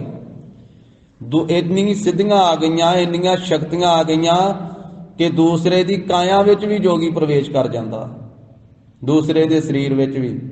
ਪਰ ਬਾਣੀ ਚ ਮਹਾਰਾਜ ਨੇ ਆਖਿਆ ਇੱਥੇ ਪਹੁੰਚ ਕੇ ਵੀ ਫਿਰ ਵੀ ਦਸਵੇਂ ਦੁਆਰ ਵਿੱਚ ਜੋਗੀ ਵਾਸਾ ਕਰਕੇ ਵੀ ਮਨ ਪਵਿੱਤਰ ਨਹੀਂ ਹੁੰਦਾ, ਮਨ ਮੈਲਾ ਹੀ ਰਹਿੰਦਾ। ਫਿਰ ਵੀ ਜਿਹੜਾ ਸਤਿਗੁਰੂ ਜੀ ਨੇ ਸਹਿਜ ਜੋਗ ਦਿੱਤਾ ਉਹਦੇ ਦੁਆਰਾ ਹੀ ਮਨ ਪਵਿੱਤਰ ਹੁੰਦਾ ਹੈ, ਇੰਦਰੀਏ ਪਵਿੱਤਰ ਹੁੰਦੇ ਹਨ ਤੇ ਜੀਵ ਪਵਿੱਤਰ ਹੁੰਦਾ ਹੈ। ਗੋਰਖਨਾਥ ਜੋਗੀ ਦੇ ਗੁਰੂ ਦਾ ਇਤਿਹਾਸ ਹੈ, ਮਛੰਦਰਨਾਥ ਦਾ। ਬਾਲ ਗੁੰਦਾਈ ਮਹਾਂਪੁਰਖ ਦੇ ਨਾਲ ਗੋਰਖਨਾਥ ਜੋਗੀ ਦੀ ਚਰਚਾ ਹੋਈ। ਉਹਨੇ ਆਖਿਆ ਜਾ ਓਏ ਗੋਰਖਨਾਥਾ, ਚਰਚਾ ਬਾਅਦ ਵਿੱਚ ਕਰੀ, ਮੇਰੇ ਨਾਲ ਪਹਿਲਾਂ ਆਪਣੇ ਗੁਰੂ ਨੂੰ ਵੇਖ, ਤੇਰਾ ਗੁਰੂ ਕੀ ਕਰਦਾ ਫਿਰਦਾ। ਮਛੰਦਰਨਾਥ ਨੂੰ ਵੇਖ ਜਾ। ਉਹਨੇ ਕਿਹਾ ਮੇਰਾ ਗੁਰੂ ਕੀ ਕਰਦਾ? ਕਹਿੰਦਾ ਦੂਜੇ ਦੀ ਦੇਹ ਵਿੱਚ ਪ੍ਰਵੇਸ਼ ਕਰਕੇ ਅਮਰੂ ਰਾਜੇ ਦੀ ਤੇ ਉਹਦੀਆਂ ਰਾਣੀਆਂ ਨਾਲ ਵਕਾਰ ਭੋਗਦਾ ਪਿਆ ਤੇਰਾ ਗੁਰੂ। ਰਿੱਧੀਆਂ ਸਿੱਧੀਆਂ ਕੋਲੇ ਸੀ, ਪਰ ਕਾਇਆ ਪ੍ਰਵੇਸ਼ ਸਿੱਧੀ ਉਹਦੇ ਸਾਧੀ ਹੋਈ ਸੀ ਤੇ ਅਮਰੂ ਰਾਜੇ ਦੀ ਮਿਲਕਤ ਦੇਹ ਦੇ ਵਿੱਚ ਜਾ ਕੇ ਨਿਵਾਸ ਕਰਕੇ ਤੇ ਵਕਾਰ ਭੋਗਦਾ ਪਿਆ ਸੀ। ਤੇ ਉਹਨੇ ਹੁਕਮ ਵੀ ਕੀਤਾ ਸੀ ਇੱਥੇ ਕੋਈ ਜੋਗੀ ਨਾ ਵੜੇ ਮੇਰੇ ਰਾਜ ਦੇ ਵਿੱਚ, ਕਿਉਂਕਿ ਜੋਗੀ ਆ ਗਿਆ ਤੇ ਮੇਰਾ ਪੂਰਾ ਫੌਜ ਲੱਭ ਲਵੇਗਾ। ਵੇਖੋ ਸਾਰਾ ਕੁਝ ਕਰਕੇ, ਅਰਾਧਨਾ ਕਰਕੇ, ਯੋਗਾ ਅਭਿਆਸ ਕਰਕੇ ਸਿੱਧੀਆਂ ਵੀ ਪ੍ਰਾਪਤ ਹੋ ਗਈਆਂ। ਦਸਵੇਂ ਦੁਆਰ ਵਿੱਚ ਸਵਾਸ ਵੀ ਚੜਾ ਲੈਂਦਾ ਹੈ ਤੇ ਇੰਨੀ ਤਾਕਤ ਹੋਣ ਦੇ ਬਾਵਜੂਦ ਵੀ ਮਨ ਪਵਿੱਤਰ ਨਹੀਂ ਹੋਇਆ, ਵਕਾਰ ਨਹੀਂ ਮਿਟੇ, ਵਕਾਰੀ ਫਿਰ ਵੀ ਰਿਹਾ। ਫਿਰ ਤਬਲਾ ਸਿੱਖਿਆ ਗੋਰਖਨਾਥ ਨੇ, ਆਪਣੇ ਮੁੰਦਰਾ ਵਾਲੇ ਪੱਗ ਬੰਨ ਕੇ ਉਹ ਕੰਨ ਨੂੰ ਕੱਜ ਕੇ ਫਿਰ ਉੱਥੇ ਗਿਆ, ਉੱਥੇ ਜਾ ਕੇ ਤਬਲਾ ਵਜਾਇਆ ਤੇ ਉਸ ਨੂੰ ਜਗਾਇਆ, ਉਹਦੀ ਸੁਰਤ ਨੂੰ ਲੈ ਕੇ ਆਇਆ ਆਪਣੇ ਗੁਰੂ। ਫਿਰ ਧੰਨ ਗੁਰੂ ਨਾਨਕ ਸਾਹਿਬ ਜੀ ਦੀ ਸ਼ਰਨ ਵਿੱਚ ਲਿਆ ਕੇ ਪਾਇਆ ਤੇ ਧੰਨ ਗੁਰੂ ਨਾਨਕ ਸਾਹਿਬ ਮਹਾਰਾਜ ਨੂੰ ਬੇਨਤੀ ਕੀਤੀ, ਮਹਾਰਾਜ ਇਹ ਮੇਰਾ ਗੁਰੂ ਆ ਤੇ ਆ ਇਹਦਾ ਕਾਰਨਾਮਾ ਵਾ, ਇੰਨਾ ਜਪ ਤਪ ਕਰਕੇ ਤੇ ਆ ਕੁਝ ਕੀਤਾ ਇਹਨੇ, ਰਾਣੀਆਂ ਦੇ ਵਕਾਰ ਭੋਗੇ ਤੇ ਉਪਦੇਸ਼ ਦਿਓ। ਉਸ ਵੇਲੇ ਫਿਰ ਰਾਮਕਲੀ ਰਾਗ ਵਿੱਚ ਸ਼ਬਦ ਉਚਾਰਨ ਕਰਕੇ ਗੋਰਖਨਾਥ ਸਿੱਧ ਦੇ ਗੁਰੂ ਮਛਿੰਦਰਨਾਥ ਨੂੰ ਉਪਦੇਸ਼ ਦਿੱਤਾ ਸੀ ਧੰਨ ਗੁਰੂ ਨਾਨਕ ਸਾਹਿਬ ਜੀ ਨੇ। ਰਾਮਕਲੀ ਮਹੱਲਾ ਪਹਿਲਾ ਵਿੱਚ ਸਤਿਗੁਰੂ ਜੀ ਨੇ ਆਖਿਆ ਸੀ, ਗਰੀਬ ਨਵਾਜ ਸਾਹਿਬ ਜੀ ਨੇ ਵੀ ਇਹਨਾਂ ਪੰਜਾਂ ਨੂੰ ਕਾਬੂ ਕਰ, ਮਨ ਨੂੰ ਕਾਬੂ ਕਰ। ਗਰੀਬ ਨਵਾਜ ਨੇ ਆਖਿਆ ਜਾਗ ਮਾ ਛਿੰਦਰਾ ਵਾਹਿਗੁਰੂ ਸੁਣ ਮਾ ਛਿੰਦਰਾ ਨਾਨਕ ਬੋਲੇ, ਵਸਗਤ ਪੰਚ ਕਰੈ ਨਹਿ ਡੋਲੇ। ਐਸਾ ਉਪਦੇਸ਼ ਮਹਾਰਾਜ ਸਾਹਿਬ ਜੀ ਨੇ ਬਖਸ਼ਿਸ਼ ਕੀਤਾ ਤੇ ਗੁਰੂ ਦਾ ਉਪਦੇਸ਼ ਦੇ ਲੈ ਕਰਕੇ ਫਿਰ ਮਛਿੰਦਰਨਾਥ ਜਿਹੜਾ ਸੀ ਉਹ ਨਿਹਾਲ ਹੋਇਆ। ਇਸ ਤਰੀਕੇ ਦੇ ਨਾਲ ਕੋਈ ਦਸਵੇਂ ਦੁਆਰ ਵਿੱਚ ਵੀ ਆਪਣੀ ਸਵਾਸਾਂ ਨੂੰ ਚੜਾ ਲੈਂਦਾ, ਮਹਾਰਾਜ ਕਹਿੰਦੇ ਉਹ ਫਿਰ ਵੀ ਮੈਲਾ ਹੀ ਰਹਿੰਦਾ ਹੈ। ਮਨ ਨਿਰਮਲ ਨਹੀਂ ਦਸਵੇਂ ਦਵਾਰ ਨਹੀਂ ਉਥੇ ਨਿਰਮਲ ਹੁੰਦਾ। ਪਰ ਜਿਹੜੇ ਭਾਈ ਗੁਰੂ ਕੇ ਦਵਾਰ ਆ ਕਰਕੇ ਸ਼ਰਧਾ ਭਾਵਨਾ ਲਾਉਂਦੇ ਹਨ ਗੁਰੂ ਕੇ ਚਰਨਾਂ ਦੇ ਨਾਲ, ਗੁਰੂ ਕੇ ਸ਼ਬਦ ਨਾਲ, ਉਹਨਾਂ ਤੇ ਗੁਰੂ ਕੀ ਕਿਰਪਾ ਹੁੰਦੀ ਹੈ। ਉਹ ਨਾਮ ਨਾਲ ਜੁੜ ਕਰਕੇ ਉਹ ਫਿਰ ਅੰਦਰੋਂ ਬਾਹਰੋਂ ਪਵਿੱਤਰ ਹੋ ਜਾਂਦੇ। ਉਹਨਾਂ ਨੂੰ ਮਹਾਰਾਜ ਦਸਵਾਂ ਦਵਾਰ ਵੀ ਵਿਖਾ ਦਿੰਦੇ ਹਨ। ਅਨੇਕ ਰੂਪ ਨਾਉ ਨਵ ਨਿਧ। ਉੱਥੇ ਫਿਰ ਦਸਮ ਦਵਾਰ ਵਿੱਚ ਪਹੁੰਚ ਕੇ ਉਹ ਗੁਰਮੁਖ ਅਨੇਕ ਪ੍ਰਕਾਰ ਦੇ ਰੂਪ ਵੇਖਦੇ ਆ। ਵਾਹਿਗੁਰੂ ਜੀ ਦੇ ਸਰਗੁਣ ਰੂਪ, ਨਾਮ ਪ੍ਰਭੂ ਦੇ ਅਨੇਕਾਂ ਤੇ ਨੌ ਨਿਧੀਆਂ ਦਾ ਖਜ਼ਾਨਾ ਵੇਖਦੇ ਅਨੇਕ ਪ੍ਰਕਾਰ ਦਾ। ਇਸ ਦਾ ਅੰਤ ਨਾ ਜਾਈ ਪਾਇਆ। ਤਾਂ ਤਿਸ ਦਾ ਜਿਹੜਾ ਅੰਤ ਹੈ ਨਾ ਉਸ ਰਚਨਾ ਦਾ, ਉਹ ਦਸਮ ਦਵਾਰ ਦਾ, ਉਹ ਵਾਹਿਗੁਰੂ ਜੀ ਦੀ ਰਚਨਾ ਦਾ ਕੋਈ ਅੰਤ ਨਹੀਂ ਪਾਇਆ ਜਾਂਦਾ ਹੈ। ਨਾਨਕ ਹਰਿ ਪਿਆਰੇ ਜੀਓ। ਕਹਿੰਦੇ ਹਨ ਧੰਨ ਸ੍ਰੀ ਗੁਰੂ ਅਮਰਦਾਸ ਸਾਹਿਬ ਜੀ ਸੱਚੇ ਪਾਤਸ਼ਾਹ ਕਿ ਹਰੀ ਪਿਆਰੇ ਪਰਮੇਸ਼ਰ ਵਾਹਿਗੁਰੂ ਜੀ ਨੇ ਅੰਦਰ ਰੱਖ ਕੇ ਬਾਜਾ ਪਵਨ ਵਜਾਇਆ। ਗੁਫਾ ਦੇ ਅੰਦਰ ਰੱਖ ਕਰਕੇ, ਸਰੀਰ ਰੂਪੀ ਗੁਫਾ ਦੇ ਅੰਦਰ ਰੱਖ ਕਰਕੇ, ਦਸਮ ਦਵਾਰ ਰੂਪੀ ਗੁਫਾ ਦੇ ਅੰਦਰ ਰੱਖ ਕਰਕੇ ਸ਼ਬਦ ਦਾ ਵਾਜਾ ਵਜਾਇਆ। ਪਵਨ ਦਾ ਵਾਜਾ ਵਜਾਉਣਾ ਕੀਤਾ ਹੈ, ਨਾਮ ਦਾ ਸ਼ਬਦ ਦਾ ਵਾਜਾ ਹੀ ਵਜਾਇਆ। ਪਵਨ ਦੇ ਦੁਆਰਾ, ਹਵਾ ਦੇ ਦੁਆਰਾ, ਸਵਾਸਾਂ ਦੇ ਦੁਆਰਾ। ਤੋ ਸਤਿਗੁਰੂ ਗਰੀਬ ਨਵਾਜ ਸਾਹਿਬ ਜੀ ਨੇ ਇਹ 38ਵੀਂ ਪੌੜੀ ਦੁਆਰਾ ਪਵਿੱਤਰ ਉਪਦੇਸ਼ ਬਖਸ਼ਿਆ। ਗੁਰੂ ਸਾਹਿਬ ਜੀ ਕੀ ਬਾਣੀ ਅਗਾਧ ਬੋਧ ਹੈ।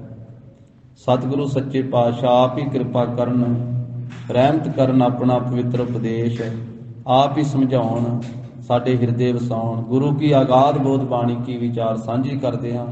ਹੋਈਆਂ ਭੁੱਲਾਂ ਚੁੱਕਾਂ ਦੀ ਸਤਿਗੁਰੂ ਜੀ ਗੁਰ ਸੰਗਤ ਜੀ ਖਿਮਾ ਦੇਣੀ। ਦੇਹੋ ਸੱਜਣ ਅਸੀਸ ਅੜੀਆਂ ਜਿਉ ਹੋਵੇ ਸਾਹਿਬ ਸਿਉ ਮੇਲ। ਅਨੇਕ ਰੂਪ ਨਾਉ ਨਵ ਨਿਧ ਤਿਸ ਦਾ ਅੰਤ ਨ ਜਾਈ ਪਾਇਆ। ਕਹੈ ਨਾਨਕ ਹਰਿ ਪਿਆਰੇ ਜੀਓ ਗੁਫਾ ਅੰਦਰ ਰੱਖ ਕੇ ਵਾਜਾ ਪਵਨ ਵਜਾਇਆ। ਵਾਹਿਗੁਰੂ ਜੀ ਕਾ ਖਾਲਸਾ, ਵਾਹਿਗੁਰੂ ਜੀ ਕੀ ਫਤਿਹ।